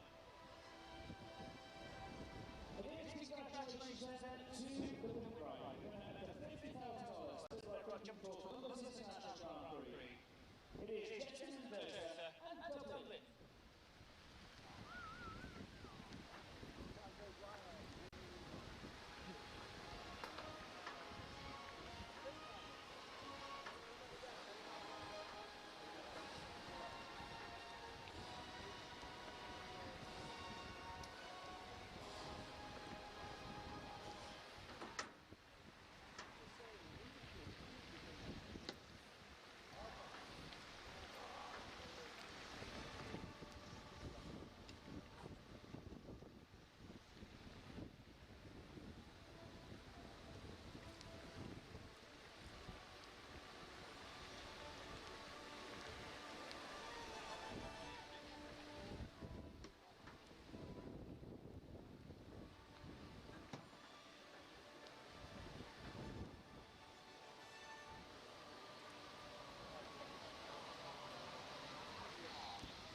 We're back.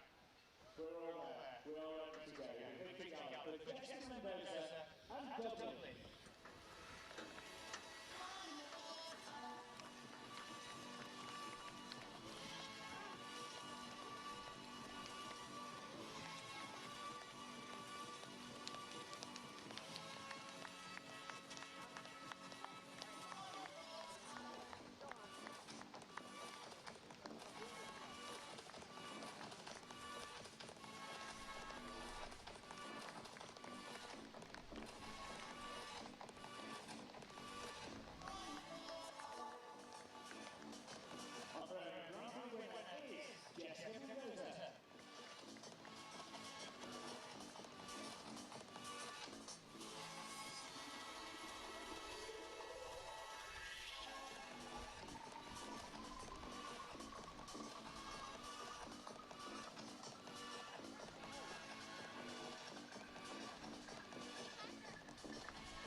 Andrew, here we are as we're wrapping up the Victory Pass. Now, Jessica has, of course, another order of business here in our post-win interview. But before we get to that, we'll give her a little time to collect herself. That was quite the exciting Victory Pass, by the way, because we do want to congratulate another young lady who's earned an honor this week, and that is the Horseflight Fist Pump Award, $1,000.